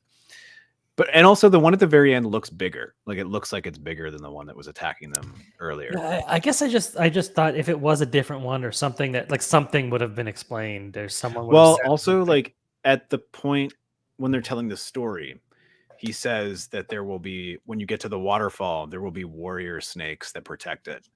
And so in my mind, as I was watching it, I'm like, are those all the little snakes that they come across? But then I'm like, oh, maybe the warrior snakes that they face are these other anacondas, but they're not as big as the one you're getting to. Well, when at they the end. blow the wall, it starts raining fucking snakes. Which But that's was a not the cool waterfall. visual. What I'm saying is it's in No, the yeah, story. He literally says in the story, like when you get to the waterfall, you're gonna have to face a warrior snake. And I was like, oh, and they do, and they kill it, and then they get to the what I assume is the final boss snake at the end or whatever, right? So like if you listen to that story that they're telling at the beginning on the river, everything that he says in that story does occur in some degree, or some sort of like version of what he's saying happens, which is kind of cool. I can see how on paper that would be really good. But you know, in this movie, you're like, what It's is just there? Is there exposition two stuff. snakes or three? And we're like, and someone's like, I think there's one. So they find the crashed ship from I guess Mateo and the boys and Cerrone and Danny Trejo, who's I don't think we ever hear what his real name is. But they basically go into the ship looking for fuel because when the chaos is happening, this is so fucking stupid too. When the chaos is happening, the snakes are raining, there's been a huge explosion. People are like flailing around, and there's like these there's these 3 oil barrels or fuel barrels that just get knocked into the water, and instead of just trying to like figure out a way to get the fuel back onto the boat, they're like, nope, that fuel's gone forever. Yeah. But also they spent so much time like getting the dynamite, lining it up, running the fuse, all this stuff, and then they ignited it and they were like too close to it and it like fucked up the boat. And it's like why weren't you just back a bit? Yeah. I forgot how big explosion dynamite is. Explodes so big. Yeah, and you're like, what? Okay. So because we need a set piece in this movie, that's just been some people on a boat in fear of this crazy Paraguayan man, definitely from Paraguay, John Voight. They go into the water up after they've multiple times been like, things will swim up your pee hole. There's snakes in the water. There's bees that'll fly in your mouth and kill you. They're like up to the waist in water. Let's head over to this boat and investigate. And in the boat, we get what I like to call the coughing in the handkerchief and revealing that it's blood just to the camera. We see John Voight see a news clipping of him and all of his pals that he just grabs and is like, nope, whoop, whoop. Why not throw it in the water? Oh, I accidentally had this. Yeah. Oh God. Yeah. So yeah. I mean, I guess that's the equivalent of the clandestine conversation that I was talking to earlier, but like it's not as effective. Especially if you're, kind of like, what is that a picture of? It's a picture of him and the guy. Okay, so he's what? And then he's like, eats it too fast. He ate it. Okay, I don't get to see that now. Oh, we kind of glossed over the fact that when he's talking about the Anaconda at the beginning of the movie when they first meet him, he goes like this. He's like, I've met it before, and shows like a scar on his face. But you completely cannot see that scar. I don't even think I could actually make it out. Even in like really high def, it's still kind of hard to make out, except when he goes like, and like shows the traces it. You're like, oh yeah, there is a scar there. I found the movie, I don't know if it was the version I was watching, but I found it in general so dark. I had to put the settings on the TV up so I could like see everything. And maybe it was just my version, but yeah, I definitely saw no scar or any kind of even semblance of one. Did you watch it on a service or did you sail the 7 seas? I sailed the 7 seas. I'm sorry. Did you ride a river boat to the ship? I rode a river boat. Jack Sparrow helped me find it. I had a 1080p copy and I was watching it I was watching it in highlight, but the movie was like fine. So maybe it was your copy. I could see watching this in anything lower than 1080p getting like being muddy, and I think maybe that's what they wanted. But the CGI in this movie is bad, but it's not as bad as some movies that you watch in 1080p or 4K where like old 90s movies where the CGI feels like it's almost a layer on top of everything. At least it kind of feels like meshed into the background in a better way. Sometimes, but it's bad though. It looks bad. and that spinning thing that it was, I know they thought it was looking cool. I'm sure that's what anacondas do. And I think they thought that spinning the actor around and then figuring it out later would look good. It just didn't work. I don't do it to literally everybody. So I looked up some Anaconda stuff today just to like, kind of fact check the movie. I don't think that it can do that kind of video game shit. It's not a cartoon character. They're meticulous and slow. They grab you quick, but then they'll hold you until they can wrap their body around you slowly. They don't that weird like the coil thing that they were doing was like, it was like almost like a pirouette. It was like slow and like a dance move. Yeah. And it wasn't like, it wasn't threatening and it just looks silly. I don't know. It just didn't work for me at all. But there are some shots. So like one of the shots that I used in like the intro video or whatever, where the snake is coming down and it's like very threatening and slow. Like that's scarier to me than like this thing doing a crazy like spin move to wrap them up real quick or whatever. I'm like, okay, that's I get that they're trying to add some action elements to it, but I think if it was just all very meticulous and slow, and they didn't even have to use CG, just went full practical and made it kind of gross, even like look at Alien or something, right, as your inspiration rather than Aliens or whatever. Or Alien 3, where they're just Yeah, I don't know. I mean, there's ways that I can think of to improve it, but at the same time, like, I guess if you're going for a very specific type of ending, they kind of nailed it, because it is exciting. Like, it is kind of an exciting moment when, you know, they're trapped and then he's trapped and then his plan goes to shit like so quickly. Anyway, we don't want to get too far ahead of ourselves here.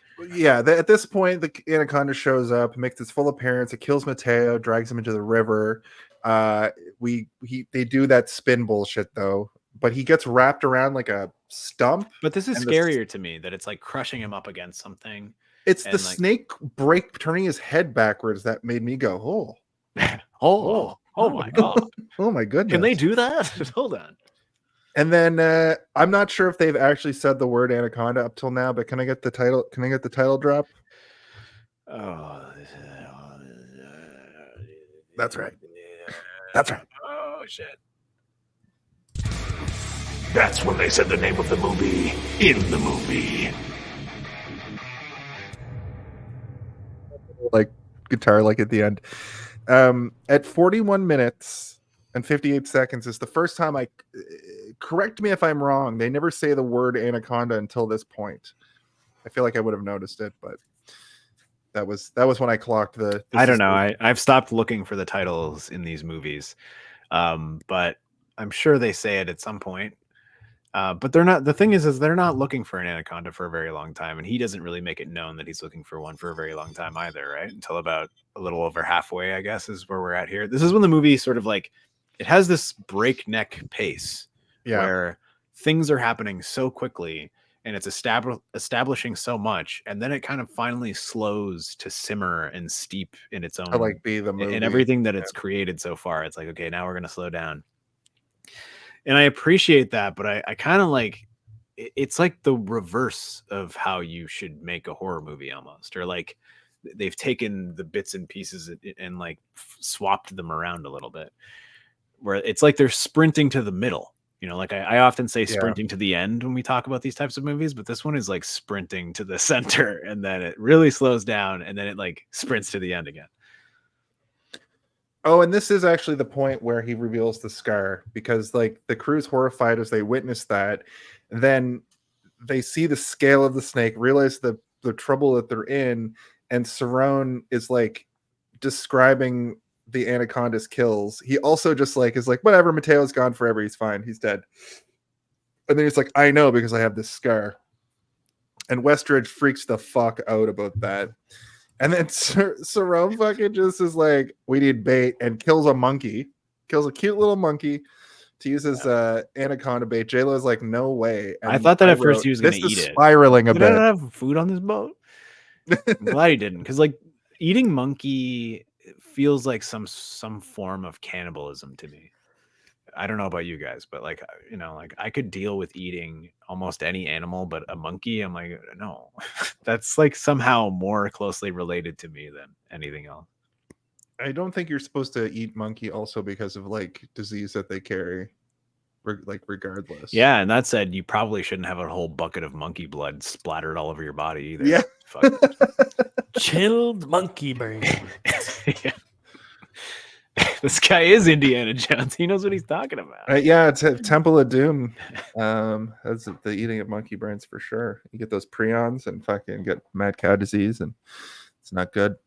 The Cerrone is fully taken over at this point, and they attempt to escape Cerrone's control by staging a mutiny. However, Cerrone just overpowers them, killing Gary by forcing him into the river. This is also where he like flexes, right? And he has a moment where he's able to he's trying to manipulate everybody, but he only successfully manipulates the stoner, which is funny. Owen Wilson, I guess, there's no other evidence of this up until this moment that he's like, I want to be in on catching this monkey or this snake because it'll give me a lot of money. And he's sort of like proposing like, You help me, I help you, I give you, 15% of it or whatever. which 15% of $1 million is a pretty huge chunk of change, because he's estimating that the snake will be worth $1 million. But I think at this point we can, estimate or guesstimate that this man is probably just going to plan on using everybody as bait until the end. Even Mateo, really, Yeah. like he doesn't try and He didn't help care. him. Yeah, He was like, he's gone. He's dead. Fuck him. Yeah. Yeah, Sarone's obsession with the snake continues to escalate while the crew's numbers dwindle. So he makes that like side bet with him, or not side bet. He makes that offer to them, and then he's like, "I got to get as many of these people dead till I'm the last man standing. So I'm going to use this snake to murder all of them, and then I'm going to get out of here." This is also where I was like, is he using them not necessarily as bait for the snake he's trying to catch, but as fodder to get through the snakes that he's fighting? Because again, like I kind of like hyper focused on like the warrior snakes, and I'm like, oh, are these anacondas like protecting a bigger anaconda that he's trying to get to? Like, Okay, yeah, that's These are it. just regular size anacondas. We gotta get into the big one. The The big big one. one. It's got a huge ass. The 60-footer. Yeah. Gary's also, right before he gets killed, it seems like he's like Stockholm syndromed a little bit too. It's like, I think he's got a good plan here. We get the snake, we get his heel rich. turn is crazy. Like it's He's out no of heel nowhere turn. almost. Yeah. Yeah. You would think that there would, in a regular movie, you would need to have like 4 or 5 incidences before he really gets to the point where he's like, I think this guy's talking pretty logical sense here, people. Come on, let's all listen to this fucking crazy man. And there was a weird like leap. There's almost like the scene was missing between like the last shit that just happened and then I during think his he's saying speech. making a lot of good He's making point. a speech to the entire crew, and then during the speech, Ice Cube is like, "No, I don't think so." And he like stands up, and then John Voight pulls out a gun and like shoots like a plate or something, like, and then Owen Wilson's response is like, "I think we should listen to him." You're like, oh, what is this? Yeah. So using Denise's bait, Cerrone manages to trap the snake, but his plan goes awry. The anaconda escapes, killing Denise in the process. Denise, not Carly or whatever I called her. The crew's chances of survival grow slimmer as the snake continues to hunt them. And they see the snake for the first time around Wait, this what? point. No, he kills Denise with his legs. Yeah. He chokes her out. Oh yeah, no, yeah, they have him. So they do the whole bit where He's not using any person as bait. He doesn't do that till the very end. right. Sorry, I think I skipped ahead a little bit too far, but there's that whole sequence where he's like running the show.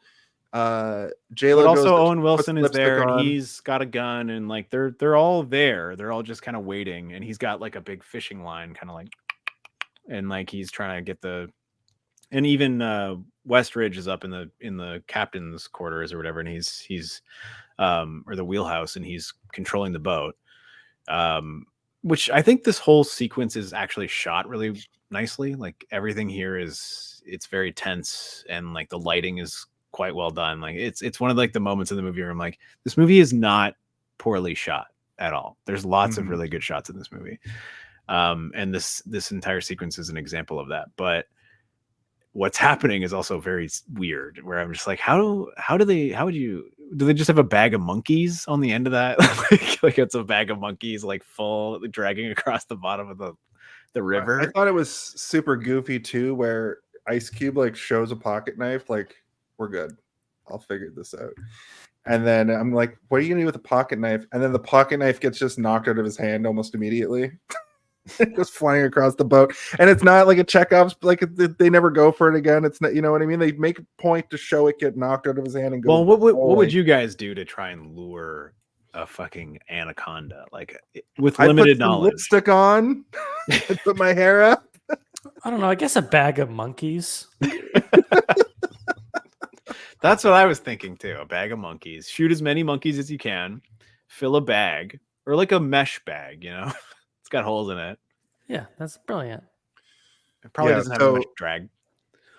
So we got the redhead falling in the water. We got mixed up with 2 separate times. When Owen Wilson gets eaten and killed, she gets kicked into the water, and then we see that bad special effect. And then later in the movie, when he's tied up at the beginning of the final confrontation section, he lures her over and fucking gives her the old. He does the most amazing the old Sonya blade feat of any physical. Like he's sitting on his butt, and then somehow he like leaps up and grabs her by the throat with his thighs, and like uses a leg lock to strangle her to death with his thighs, yelling incoherently. I don't know what he was saying. He was like, like what is he saying? And this is right before he was like, Never look a kill in the eyes because those eyes will haunt you for the rest of your fucking life. Yeah. Believe me, I know. And then he just butt launches up into the air and grabs her by the throat. Can anybody explain how he did this? I don't know how he did this. Was he squatted? If he was squatted, I could see maybe, but like to me, he was like legs straight out in front of him on his butt cheeks. Was he squatted? He jumped. He jumped. Okay. That was a good, impressive move for a gray-haired, overweight man. Honestly, he must have had a stunt double or something because he was like quite agile at many points of this movie, and I was like, wow, good for this old man. You know what though? When he climbs that ladder, that's definitely him, and he climbs it very fast. Like he climbs it real fast. It's a full floor ladder, you know. Oh yeah, that's the part I was thinking of. I was like, "Holy shit!" He like flew up that. I can't climb a ladder that way, and I'm young and hot. Yeah, John Voight was 39 when he made this movie. Yeah, 39 in 90s years, looking pretty rough.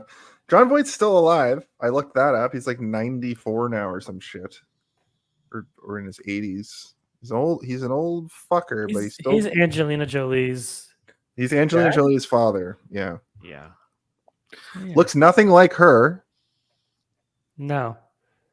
I mean, they have the same eyes. They have very similar eyes. They have the same big old juicy tits and lips. It's funny because now all I can see when I see John Voight is what T1000 looks like now. Robert Patrick Harris. Robert Patrick in Peacemaker looks like John Voight, and I think John Voight plays his dad when he goes to prison in Peacemaker, which is also hilarious to me. A little bit of trivia there for you. Peacemaker. Is that true trivia though, or are you just saying things? Was John Voight in Peacemaker? John Voight's in Peacemaker as the grandfather. The older man. Yeah. Didn't John Voight play Tomb Raider's dad in the Tomb Raider movies? Like the Angelina Jolie Tomb Raiders? Oh, I think he was. I think his character was dead, but he was in like flashbacks being like, Lara, what the frick are we doing over here, Lara? I never saw the Tomb Raider movies. I never watched them. You know what? Not that bad. As like considering what we've got nowadays for movies that are of the same equivalency, I would say, not. It's like this. It's like this. Like they're bad, but they're like fun bad.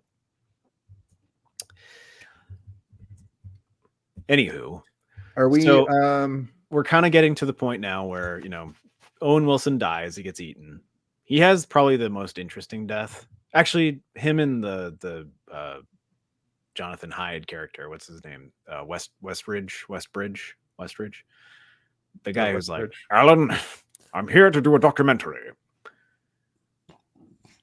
Don't destroy my wine. It's expensive wine. Who is that actor? The guy that plays Westridge? Because he's in Jumanji. Okay, that's one of my favorite movies, Jumanji. Another 90s, real heavy 90s movie, but he plays like the dad in Jumanji.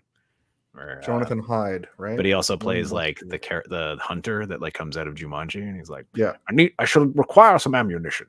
Whatever. And he like goes to like a gun store and buys like an insane hunting shotgun. He's still working. Yeah, he's in that new version of Hamlet with I think was that Denzel Washington? No, it's fucking. He does a lot of voice acting too. Wow. He's got a great voice. Great voice. I'm Yeah, a lot of stuff. Dr. Jekyll, The Crown. He's on The Crown. Remember when Alan Partridge puts the shoe into the machine and it shreds the shoe and destroys the machine? And he's like, "Who did this?" Yeah, I do. Yeah. Right. So in my notes, we're at the point where I wrote J-Lo isn't a great actor, but it might be her strongest quality. A stuck situation. Gotta get a winch. Someone is getting fucking eaten. Holy shit. Cerrone manages to kill the redhead. Here comes Sneck. Cerrone back in play after You've combined two action moments into one. We have. Yeah.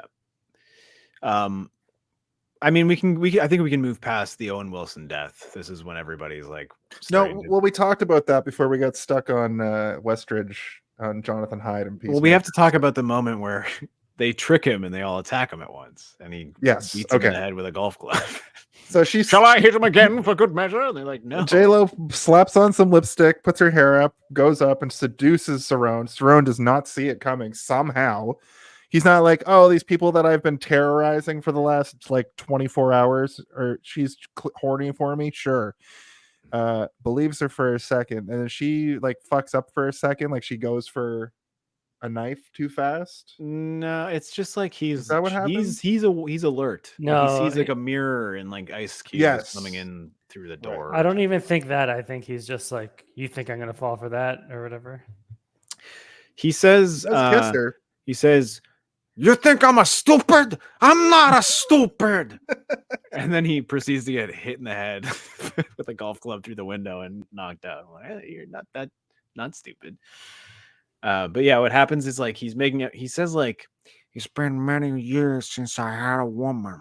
And I want a woman right now, or whatever. Something gross. And then he's making out with her, but he's keeping one of his eyes on this like weird mirror that doesn't make sense. Like you don't need rear view mirrors in a boat. I don't think they really exist. But there's one on the ceiling and it shows Ice Cube coming in behind him and he sees it. And then he like grabs her and then grabs the weapon that he's trying to hit him with. And he's like, "You think I'm stupid?" And he pulls his gun out. And then he backs up because he's like getting cornered by them. And then Westridge through the window hits him in the head with a golf club. And he's like, he does like a goofy, I just been hit in the head face, like a slapstick thing. And he falls over. And then it cuts to him and he's tied up. That's right. That was a weird plan of like, why did she have to like seduce him to do that? Why couldn't they just go in there and smack him with a golf club, or like all three of them? Like it's literally 4 against 1. They could have just overpowered him. Yeah, it was really weird. And like, it wasn't like, that wasn't for us. It wasn't like the audience is like, oh, even though her boyfriend is unconscious and like on death's door right now, she's just going to go fuck this psychopath that she just met. Yeah. It's not like, even like the titillation that you might feel from something like that is completely nullified by like just watching John Voight aggressively kiss Jennifer Lopez. Oh like, yeah, I forgot about that. I was like, oh, I was just like, oh my god, I can't. This is like, I didn't need that in this movie. He wasn't acting. She was acting. He was not. I don't think she was either. She was like, then they get into the winch. They get stuck on some land and they have to set up a winch, and we get another scene of them like trudging through water, and the snake like attacks immediately. And in the chaos, that's when he like, this is also when you like, you know, someone's gonna die because you've kind of thought their character was a piece of shit through the entire movie, but then you just start to get to like them a little bit, and you're like, okay, this guy's probably dead. So like the Westridge character, when he does like the, here, let me give you a driving lesson of the boat or whatever. And he's like, the black one does this, the red one does that. And, you know, this does it. And he's like giving Ice Cube like a lesson on how to drive the boat. And Ice Cube's excited and being like, is that all it is? And he's like, yeah, now take us home. Ha ha. And you're like, oh, he's being nice. Like, finally, he's being nice. These two characters had like a scene earlier where they were threatening each other's lives. There's 2 separate scenes where one is like, Ice Cube's playing rap music, and Westridge is like, that's not really my speed. Yeah. He keeps trying to turn the music down, and he's like, don't touch my radio. And he's like, you know, I could hire one of the local villagers to kill you. $50 should do it. And then he's like, I could just kill you right I now. think he for says free." 15, actually. Oh, does he say 15? Yeah, I know it's less than 50. Yeah. And then there's another scene later where Wester's just like listening to obnoxious classical music and like shooting golf balls and missing wildly. I do like that when he's like, or I could just kill you right now for free. And he's like, well, you and whose army? And then Ice Cube's like, your mama's. Like, yes. Yes. That's the Ice Cube we all know and love. Fresh off of probably Friday 2. Not only Next does he Friday. say he's going to kill him, but he says he's going to kill him using his own mother's army. Yeah. Anyway, it's sweet to see them kind of getting along and like they're excited to get out of there and they're working together. And then I'm like, oh, we're finally getting a lighter side of this guy. He's going to die. And as he gets in the water, he says something like, the last time I went into water like this, I spent the entire night pulling leeches off my bollocks, or like something very British or whatever. Right? I think he said scrotum, but Scrotum, okay. but Yeah. still, it was still weird. Yeah, it's a weird thing to say. And then he gets a very Experimental Jurassic technique. Park style death, right? Oh Where yeah, he- that was like so inspired by Jurassic Park in a way that was like copyright infringement or something. It just felt like it. It just like everything about it, the way he looked, the way he was acting, yeah. except instead of a toilet, it was a waterfall. So, yeah, 'cause Also, they I did think make it to the Jurassic waterfall. Park: The Lost World came out like this same year as this movie, right? Didn't it? 97. Yeah, that feels about right. And there is like there's a waterfall sequence in Jurassic. Was it called The Lost World, where it's like Lost World. the waterfall is there and like a guy comes in and he's like, and then he gets like pulled out the waterfall. Like, obviously, Spielberg did it better, but yeah, that's not a big surprise from the guy that only does telenovelas now. But I will say, like, him falling off the waterfall and like getting caught by the snake and coiled back up. That's a pretty cool. That's a pretty cool shot. Like it's good. It's on the level of something cool out of Jurassic Park, but like the rest of the movie does not match that energy. It would be good if the CGI was better, but it's like hard to get past with the CGI.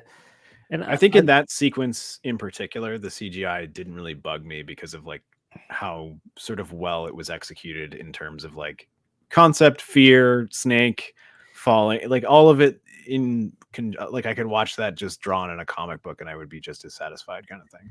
Yeah, and I think the CGI looked worse. I think it looked really bad, especially because of the lighting, and they had the lighting on the CGI was like all wrong. That's what I'm saying. It looked like muddy. Every time that it was a full CGI, like full motion video, it was like muddy or something. Yeah. I mean, they haven't even figured out CGI yet today, guys, and a lot of times. So like I can forgive Anaconda 1997 for not knowing lighting effects. Anaconda, you said what was the budget? 40 what? 45 or 47 or something like that. I think it's 46 and it made 136. 45, yeah. So $45 million budget. I just looked it up. Jurassic Park was like a $63 million budget. Right.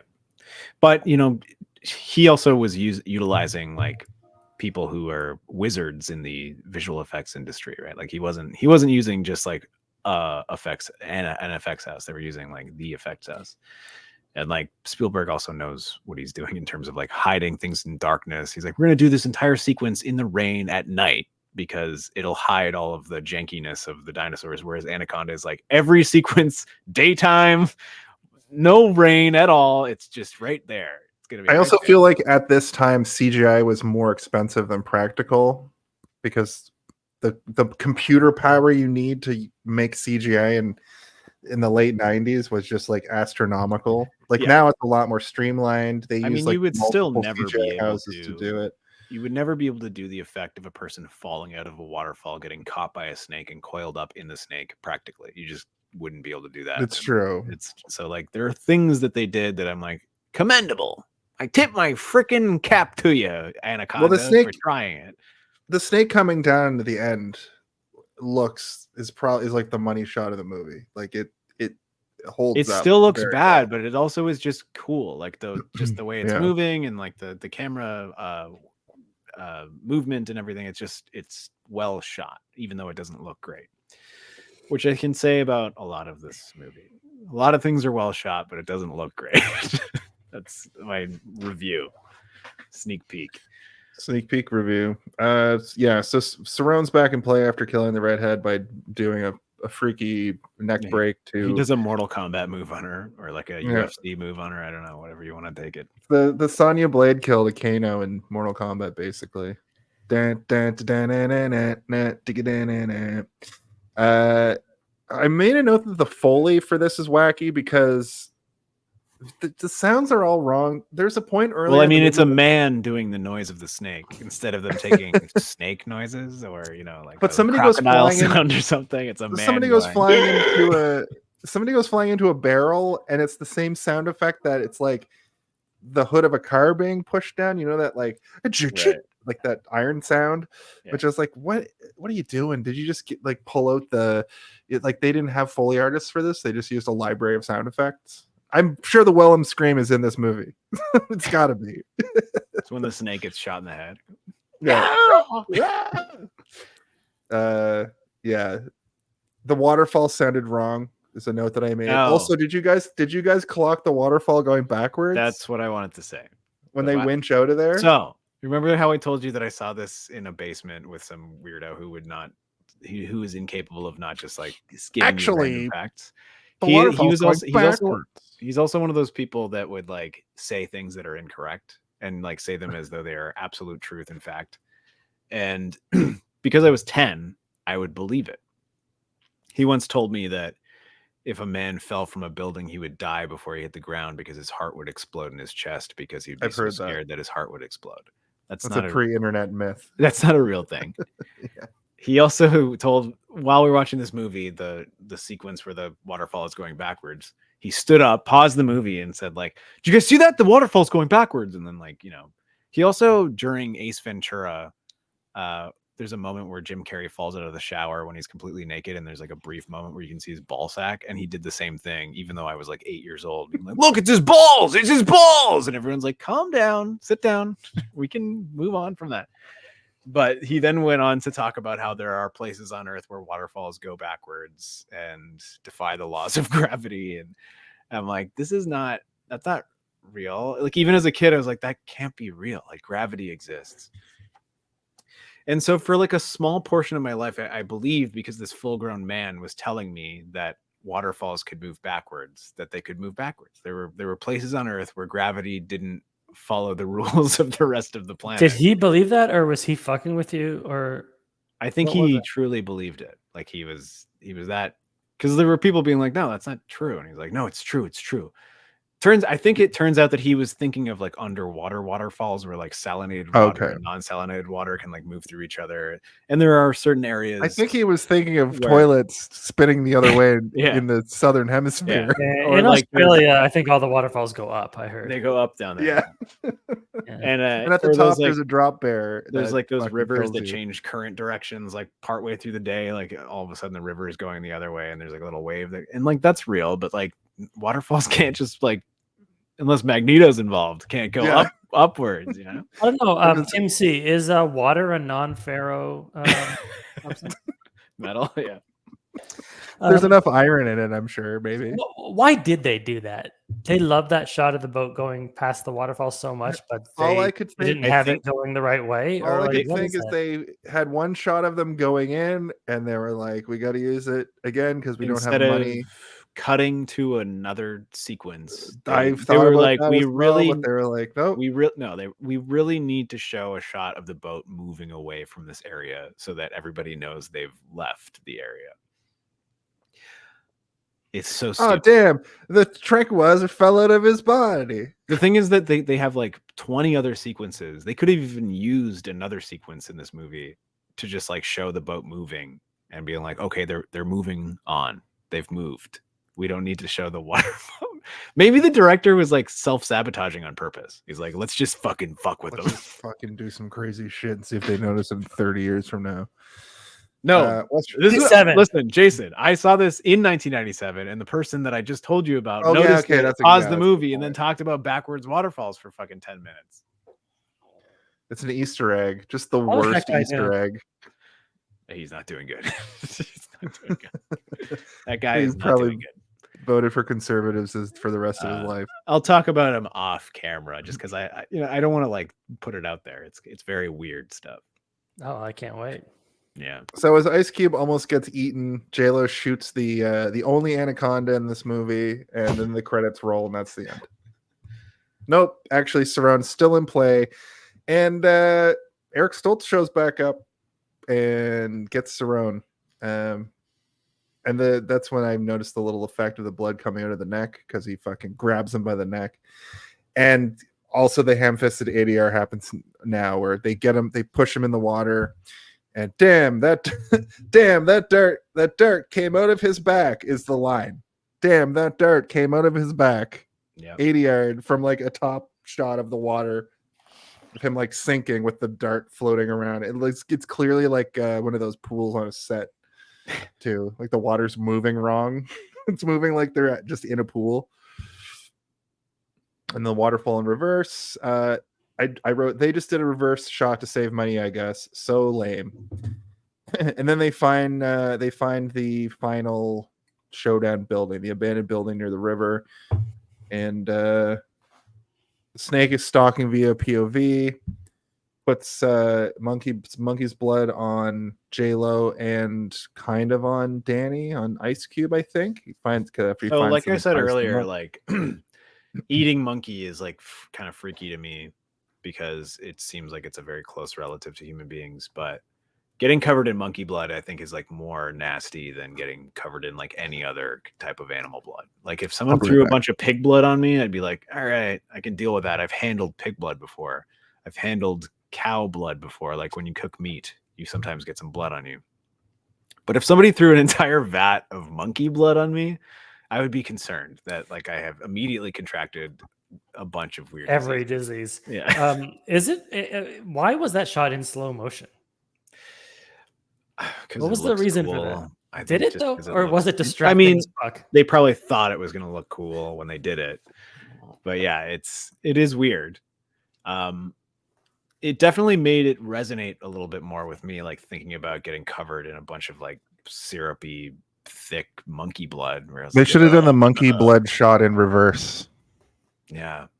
Well, they did that at the end of the scene when they were leaving. They showed the monkey blood going back in, so they knew, that's how you knew that they were leaving the building. I'm glad they did the monkey blood thing in slow motion though, because it gave me enough time to finish.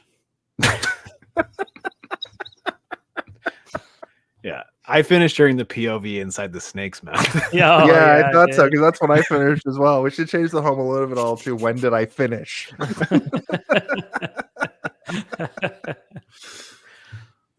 We get the snake coming down from the rafters, which is a great shot, like we've talked about a couple times. It in my opinion, it's the only CGI that held up, and then immediately followed by bad CGI and a little bit of decent practical. So this movie does this really weird thing where it'll just bombard you with CGI and just hard cut to practical effects, which I don't think like works. I think they didn't know how to do it yet. They didn't know how to like seamlessly transition between the two things. Like Jurassic Park does it a lot as well.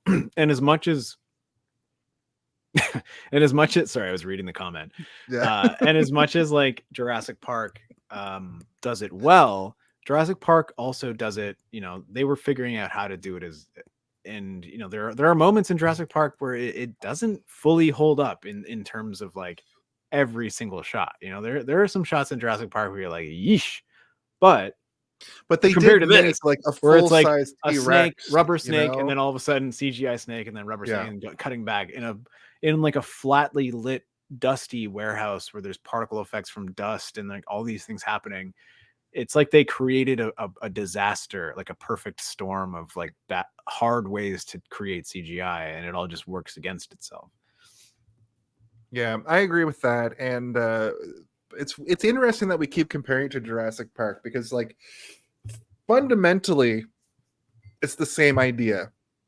They made some practical snakes, they made some practical like animals, like that boar was like a practical thing that was thrown down on the boat at that part, But in Jurassic Park, I remember watching a documentary and them showing all of the dinosaurs that were practical.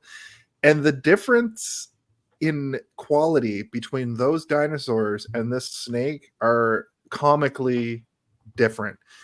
This snake at points, you know that meme of the snake that's its eyes are like too close together? It looks like a drawing of a bad snake. There's like an actual snake that exists that it looks like a drawing of a bad snake. This snake at times, there's certain shots where its eyes are like too close together. It looks weird. But then when it's in CGI, it looks a lot more like cool and majestic and almost dinosaur-like. And I think that the creators of this movie were like, we need to harness the same sort of lightning in a bottle we captured with Jurassic Park, or they captured with Jurassic Park. And in 1997, I remember watching it and being like, this is amazing. They did it. They made a snake movie that fucking rules. I think Finally, the snake movie that I've been waiting for. In that same vein, at least. But then fast forward to now, and it's just like, it's one of those movies. I've talked about this before. It's one of those movies where like, you almost need to watch this on an old. You have to watch this in 480p on a VHS on a CRT TV. You know, like, I think you obsess a little bit over visual effects sometimes, Jason. I think you're doing that right now. I am, and I do. I'm playing. I'm just talking. You know. I know. I think that you're not. Thanks, T. I think you're not like wrong, but like at the same time, the snake looks goofy as a rubber snake. The snake looks goofy as a CGI snake. The snake looks goofy overall. I will say that the rubber snake is pretty solid throughout, though. Like it is goofy, but you know, it doesn't take me out of it as much as you'd think something like this would, where I'm still kind of like invested in what's happening, even though it looks silly a lot of the time. Usually in these cases, the practical effects are the things that ground you and be like, wow, look at how amazing that is. But then you see the snake like, it's like looking at the camera and its eyes are too close together. And you're like, this thing needs some corrective lenses or something, because this snake looks like it can't see. Yeah, like look at that thing. And what about that effect? Like they must have. How did they do at the end with the snake on fire? I guess they must have needed some kind of fancy fire snake technology. That was the most horror movie bullshit that I've ever seen. They called their snake guy, they called their fire guy, and those two like had to sit down at a table and they're like, how do we do this? I mean, I think again, just like the spinning, I think they thought on paper that would be so fucking cool, dude. At the end, can you imagine the snake is on fire? It's on fire. It's coming at you. And once again, it simply did not work at all. It was not threatening or scary. It just looked stupid and was probably so expensive. Yeah. You know what was even worse than this entire sequence, though, was when they first get to the abandoned, what is it, like a log farm? I don't even know what this building is meant for in the middle of the fucking Amazon, whatever the fuck it is. Like it just says factory in my notes. Yeah, it's a factory. It's some sort of leaf processing factory where they crush the leaves into drugs or something. And they're looking around for a minute and they get to a window and then you hear John Voight go, "Welcome!" And then he like gun butts one of them, but somehow they both get knocked out. That is like, did he need to say welcome? Why didn't he just sneak up and knock them out? Could he have trapped them? Would trapping them have been more interesting? Like in the net, you know, like the net that he traps the snakes in, he traps them in that. Is there a better version than him just yelling welcome? Or do we want the welcome? Is the welcome good? Do we like welcome the welcome? It's a villain thing to say, you know, a Batman. All right, well, who do you think he knocked out first with a gun? Because there's two of them. I feel like he is such a good villain that he calculated it just right so that if he hit one person, then their head would hit the other person. Yeah. And then their head would hit the wall. He hit Ice Cube and Ice Cube's head jerked back and knocked out fucking J-Lo. Yeah. Okay. Yeah. Thank you. I was hoping that one of you guys would be able to answer that for me. And Mike, you did it. You did it. You helped me out.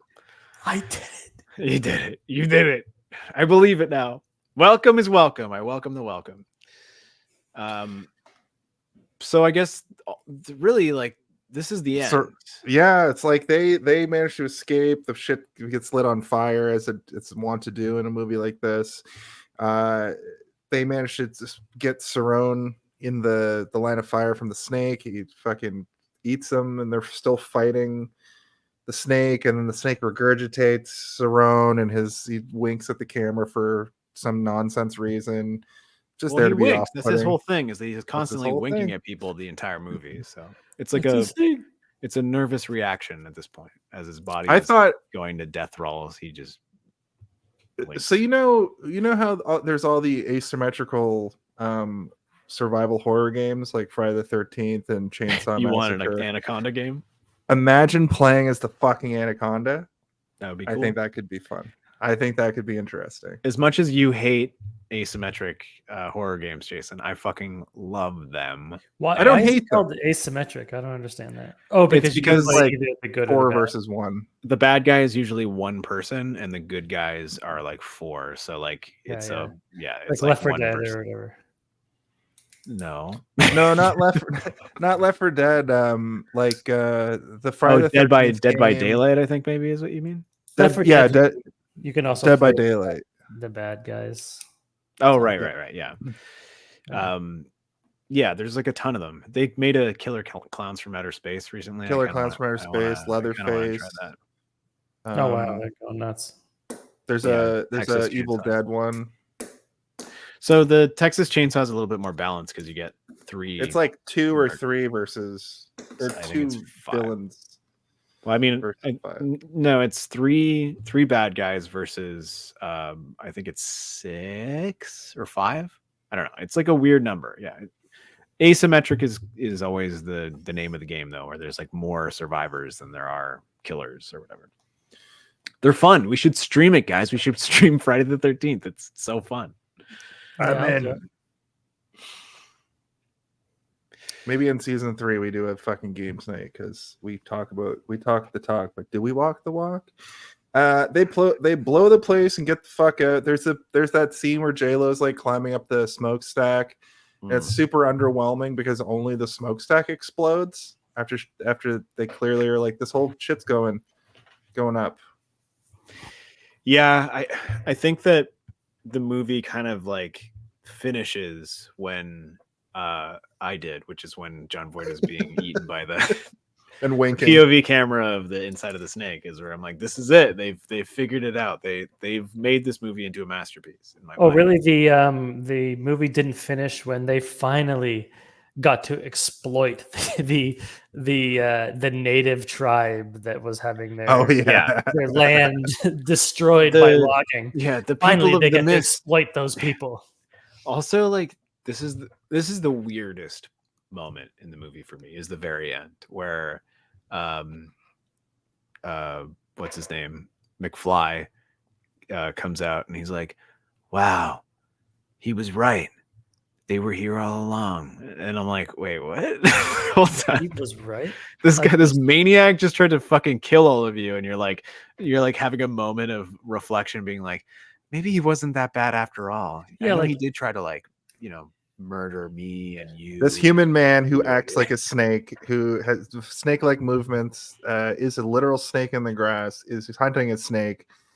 Yeah, obsessed with snakes.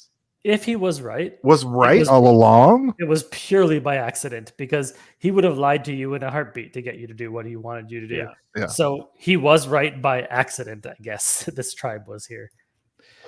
The maniac with the unplaceable accent was right. Yeah. I know he uses his bait for a giant monster, but it wasn't man. It was beauty killed the beast. Yeah. Powerful stuff. And they get their video and they sail off into the literal sunset, and that is the film Anaconda. Well, and then that tribe shows up, puts them all in a giant pot, in a giant cauldron, and cooks them. He cooks them, and they're just like, they put them in a net, and then Anaconda 2 happens. Like that's where Anaconda's 2 starts. They It'd be worship crazy the if, like, on the anaconda. horizon, a giant fucking like Yeah, Loch even Ness bigger monster snake, head, yeah. of an anaconda shows up. Yeah. Does anyone Um, know anything about the sequels? Are I they saw direct sequels? Anacondas in theater. Was it on the Sci-Fi Network only, or was it a movie that was I in saw theaters? it in theater. Oh my It's called god! like What year? Anacondas, like bloodstone or something. Search Blood of- is thicker than water. Something about the blood orchid or something. Blood orchid, yeah.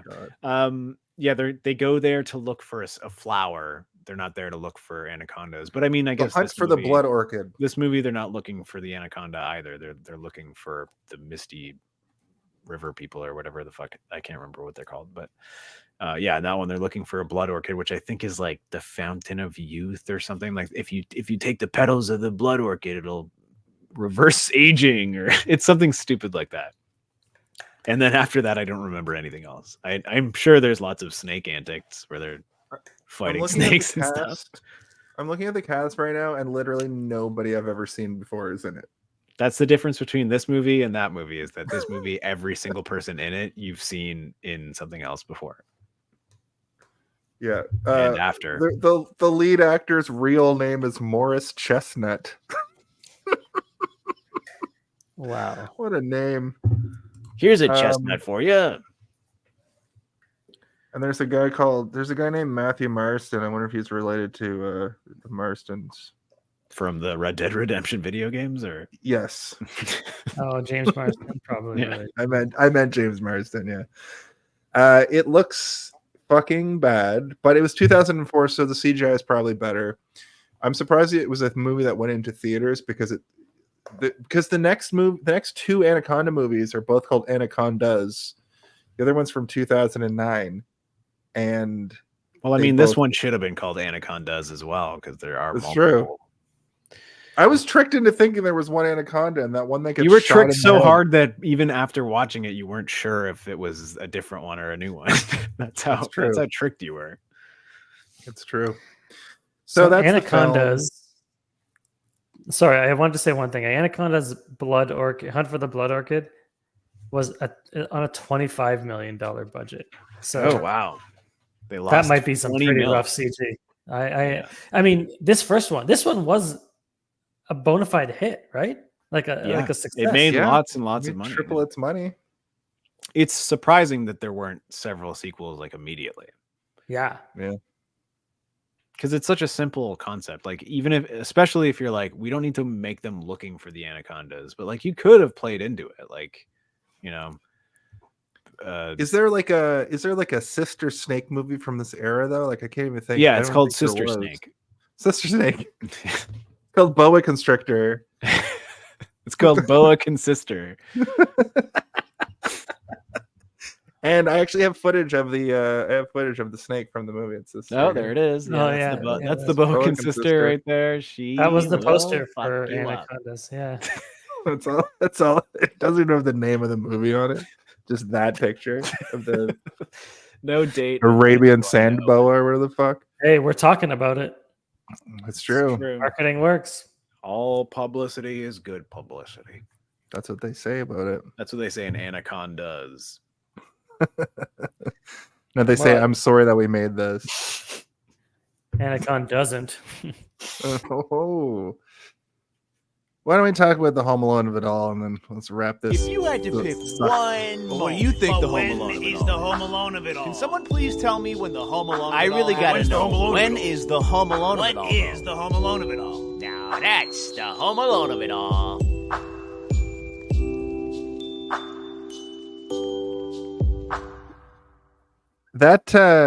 That Sting has an interesting tagline now because Mark Little last week said it's the most unhinged thing he's ever heard.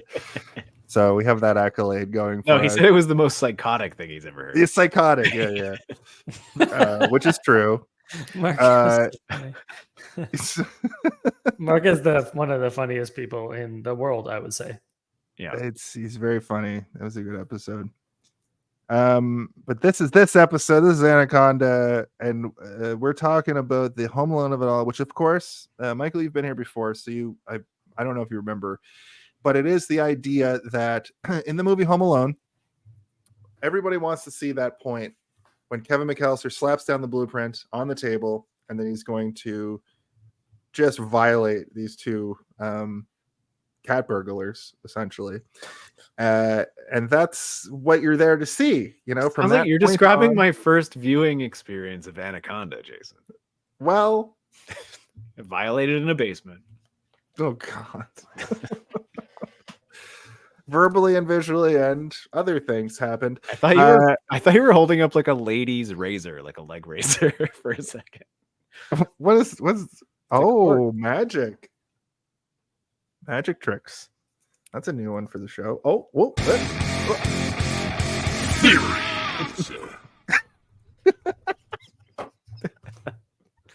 Wow.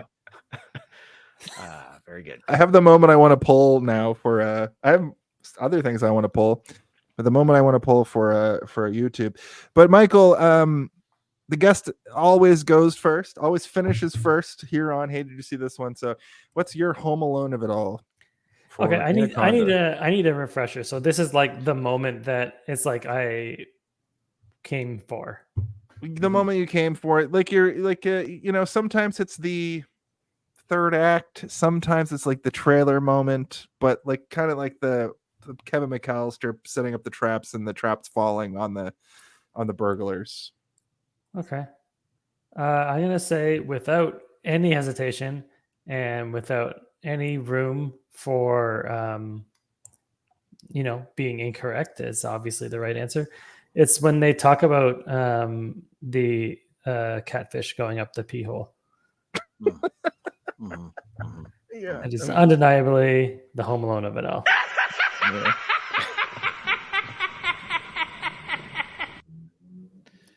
This I is taking agree. on a whole new fucking dimension. That's what we're all here for.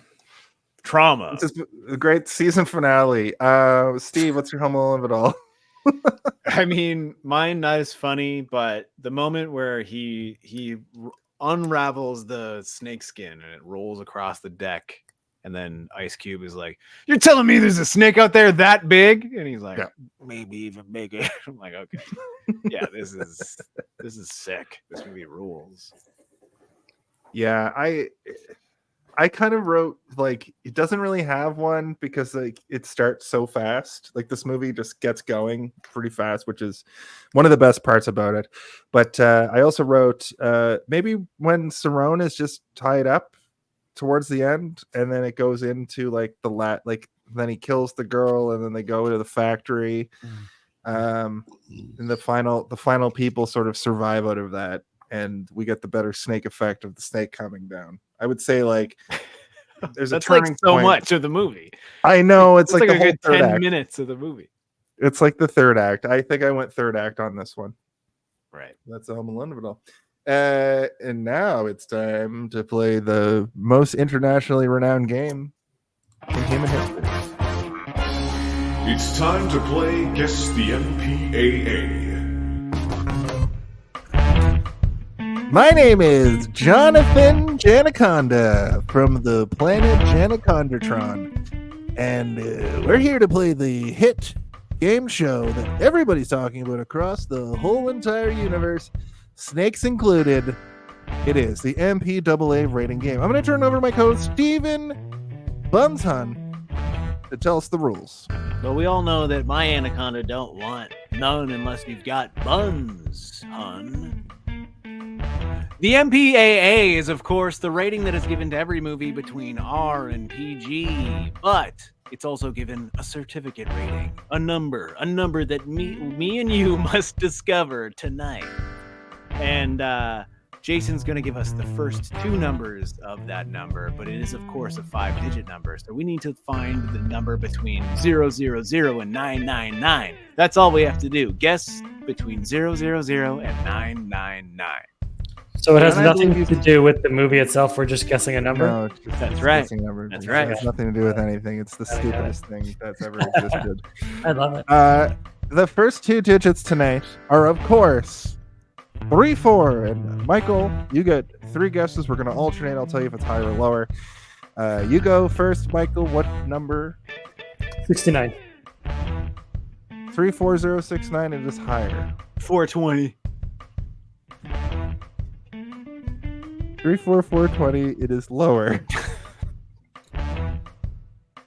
Okay, 3 or 200. 34200. It is higher. Steven. 399. 34399. It is lower. Michael, your final guess. 34369. Steven, your final guess is lower. 3 4 $1. 299.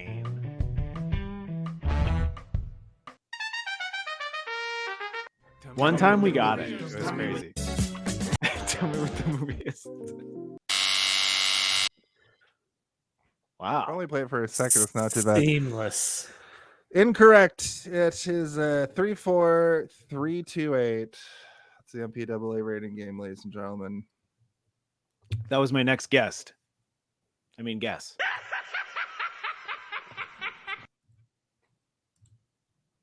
Oh, the MPAA, everyone. The MPAA. Wow. Wow. Well, that's been that. So Can the I ask transition- a question? yeah, Are you fielding questions at this time? I am. Yes.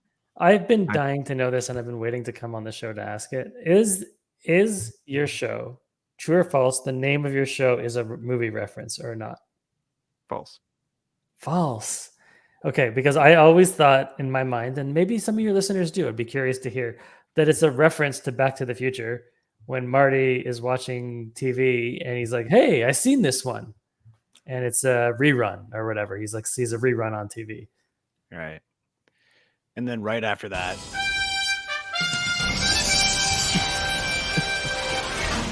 that plays. And Gotta Doc go back Brown in smashes time. through the door, and he's like, Marty. Let's go back, Marty, to the island. We have to go back to the island. We have to go back. We have to go back, Kate, to the island. No, but you know what? It is now. So it is a movie reference to the movie Back to the Future. If you want to play the theme, Steve, I think you should probably play the theme to Back to the Future. Of course, starring Eric Stoltz as Marty McFly, the classic. Marty McFly.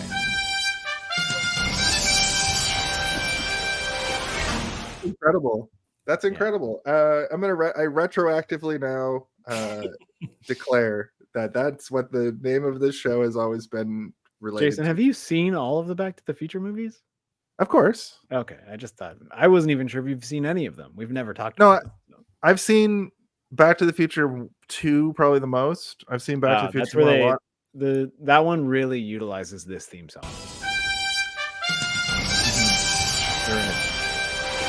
The power of love. Yeah. Back to the Future 3 is one that I've always on seen. Anaconda skin.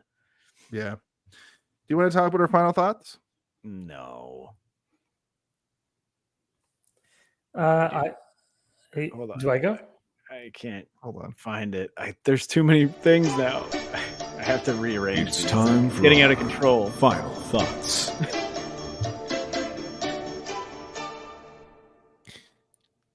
The rules are simple. Tell us your final thoughts, your in summation of the film. And if you want to give it a rating, whether it be out of 5 or out of 10 or some nonsensical rating that you just give it off the top of your dome, feel free. And of course, the guest always comes first on this show. So please come, Michael. All right, I gave this snake 100 snakes out of snake. I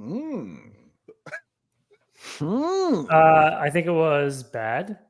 I think the pacing was, for me, the worst part of it. But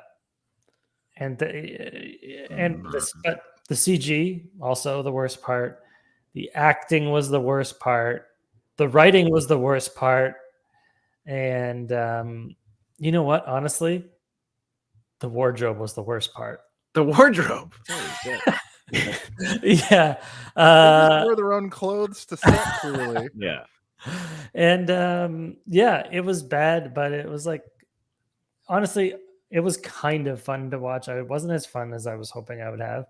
And I seem to be on the other side of the fence from you guys. I think maybe I'm wrong here, but I was kind of like annoyed by it a lot of the time, and not having as much fun as I like was thinking it would be. But still, I think it's like a so bad it's good movie. It's worth watching. I just think there's maybe better options out there. That's my thing. Does that work? Oh!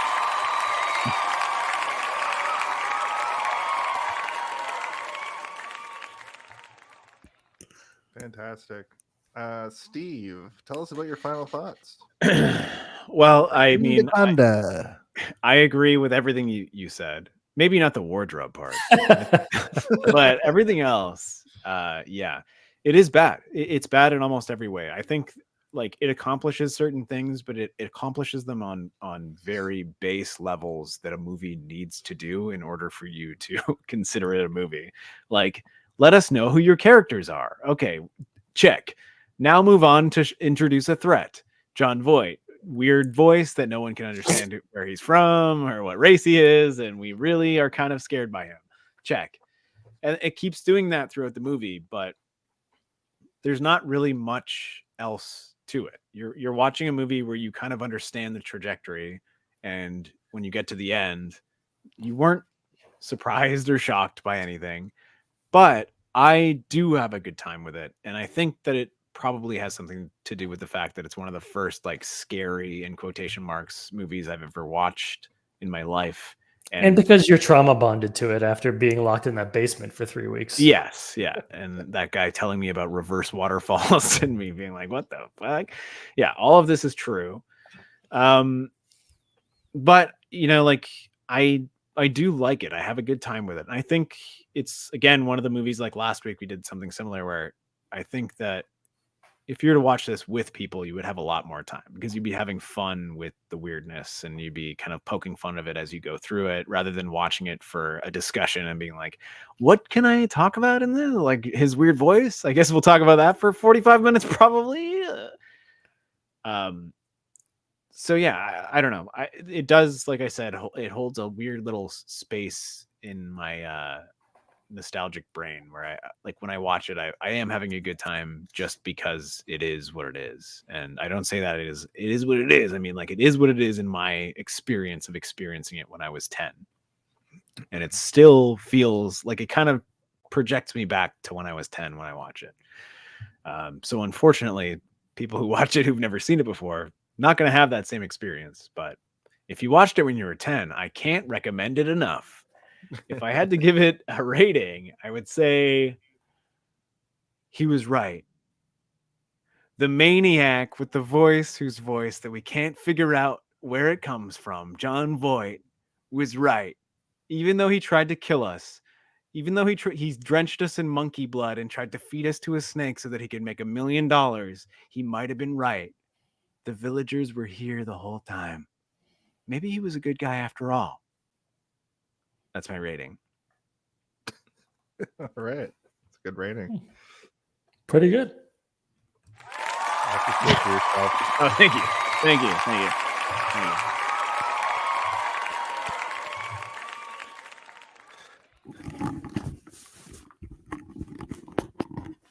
you. It was fine and calm. Some fun action, 90s cheese, but I think that might have ultimately been its biggest drawback because the switching between practical and CGI was like jarring at best for most of the movie. But they were ultimately both pretty bad. There were some great moments, you know. We talked about some of the good moments. We talked about a lot of the bad stuff. The sound design was fucked. It was all over the place, and the acting was a wide range of bad. Ice Cube was just Ice Cube. J-Lo was like, you know, just doing her just struggling through it, I guess. But like I said, this might be J-Lo's strongest attribute. She out of all the things she does, I think acting might be the best, considering what has come to light is that a lot of her songs throughout the late 90s and early 2000s, she's not singing. She's like singing over a backing track by a much more talented person. So it's interesting that we're gonna like if I was rating this like 15 years ago, I'd be like J-Lo, excellent singer, terrible actor. But I think her best skill is acting, unfortunately. Well, I am going to give this a low rating. I will say it was at least entertaining for the most part. Oh my God, Jason, I'm getting a call from Ben Affleck. Oh God. He said he's gonna kill you. He's gonna kill you. Whoa, dude, that's fucked. Oh my God, guys, look, it's Jennifer Lopez. Oh my God, I'm Jennifer Lopez. Oh God. Yeah, that's right. South Park reference.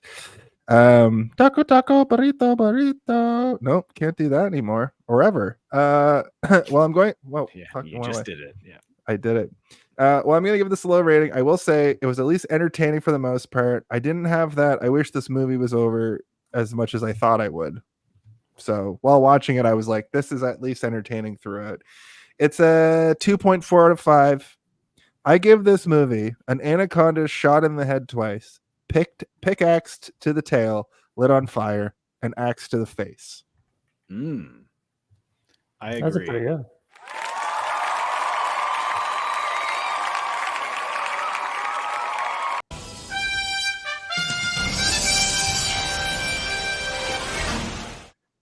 And I suppose with that, we can talk about our plugs, which we should probably also make a sting for. But Michael Snakeman Mongiardi, do you have anything? No, I have the plug sting right here. Okay. Michael Snakeman Mongiardi, do you have anything you would like to plug this week? Yeah, you know what? I do. I am going to plug the Sonar Podcast Network, which is a podcast network that I run. But also, I think it's great and has lots of some of the coolest and funnest and funniest podcasts that Canada has to offer, in my humble and biased opinion. And also Sonar Sound Labs, which we have just launched, which is our services business, which is if you're looking for podcast services, you're looking for end-to-end podcast production, you're looking for editing, graphic design, music, anything you need, anything you need for all your podcast needs, we got it over at Sonar Sound Labs. So come check it out if you want, or don't. I don't care. I'm not your mom. Want to see my cat? Yeah, I can hear your cat. That's going berserk. Yeah, she's That's nuts. a freaky Siamese cat. That's why it's like, tell me I'm loved, as cats are wont to do. Whoa, God. It doesn't even have those weird Siamese cat crossed eyes. It looks normal. No, yeah, she's an angel. She's the most beautiful being I've ever seen. Well, thank you, Michael. Steve, what do you got on the old back burner? Well, I'm going to be in a game called Dominica, which is coming out soon-ish. The trailer dropped about a week ago. I play General Hector. I'm here to guide you through the cosmos. But I also am on Darth Theorist, which is happening every week, 4 times a week. It's trucking forward every single week. We're almost at 1 million views, which is pretty cool. Other than that, you can check me out on True Crime Stories. I'm now the official narrator for that. If you want to hear me talking about a man murdering his wife or a woman murdering all her children, or whatever, like it's that kind of thing. And Ready Set Disaster, where I narrate disasters, and a whole bunch more. But you can always check me out on Boba Blackfly on all my socials, where I kind of update that kind of stuff all the time. Fantastic. My name is Jason R. Phillips, and you can find me here on this very podcast. Hey, did you see this one? Each and every week on Twitch and YouTube, and we have audio versions of the show we put up on Spotify. I think it's on Apple still. I don't know. I don't really use Apple, but it's got to be. You got to make sure it's on every platform. Got to make sure it's on every platform. Check it out. Double check. Make sure. Listen to it, watch it. The video version goes on YouTube tomorrow. Every Friday is when the live version is cut down into a more palatable It's the same length. They just cut off the pre-show. I'd also like to promote. I'm a professional wrestling announcer here in Toronto for a company called Super Kicked. We have a show tomorrow night, August 23rd, where I will be saying the names of the wrestlers extremely loud to let you know what their names are while they walk to the ring. I'll be saying things like, "Hey, did you see this one?" And they'll be like, "I can see Every them." Thursday at 8 p.m. Every Thursday. I should just sneak that into my announcing. And I don't want to won't make do any anything. promises, but I once went to one of your shows, your Super Kick shows, and I saw you get clotheslined by a wrestler. So, you go to the show, maybe you'll see Jason get knocked out. Who knows? It's true. I've taken some bumps. Not so much anymore. I'm a little bit retired from active combat, but I am a war veteran. Nope. Okay. And with that, I think there's only one thing left to do. Steve, as always, I'll take us out. But there is one singular question. Okay, try to follow me here. Michael, there's one question that needs to be asked each and every week, and I'd like you to ask that question now. Hey,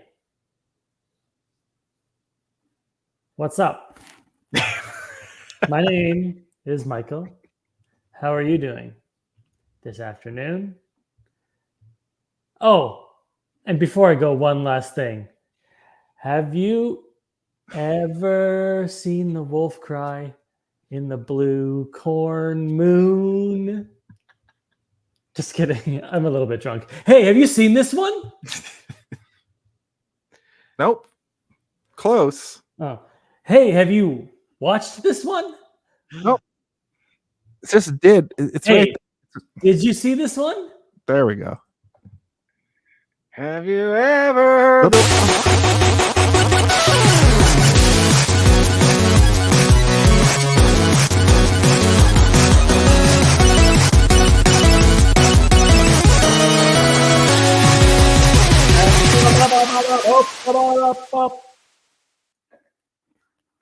I didn't mean. Hey, have you seen this one? Is close enough. I think that would have been fine. Yeah, you should have hit the pocket, the hot Yeah. pocket. Hot pocket. Hot pocket. I got it. Beam up some Star Trek content with Live Long and Podcast. Tune in to X-Rated, the X-Men animated review show. Artistic interviews with graphic histories. A roundtable movie discussion with Hey, did you see this one? And movie reviews with Hold Up, a movie podcast. And while you're at it, spin a few records with Eamon on Track. Watch us duke it out on trivial debates. And let's chat about TV with the Super Mater Brothers. It's all here on the United Federation of Podcasts.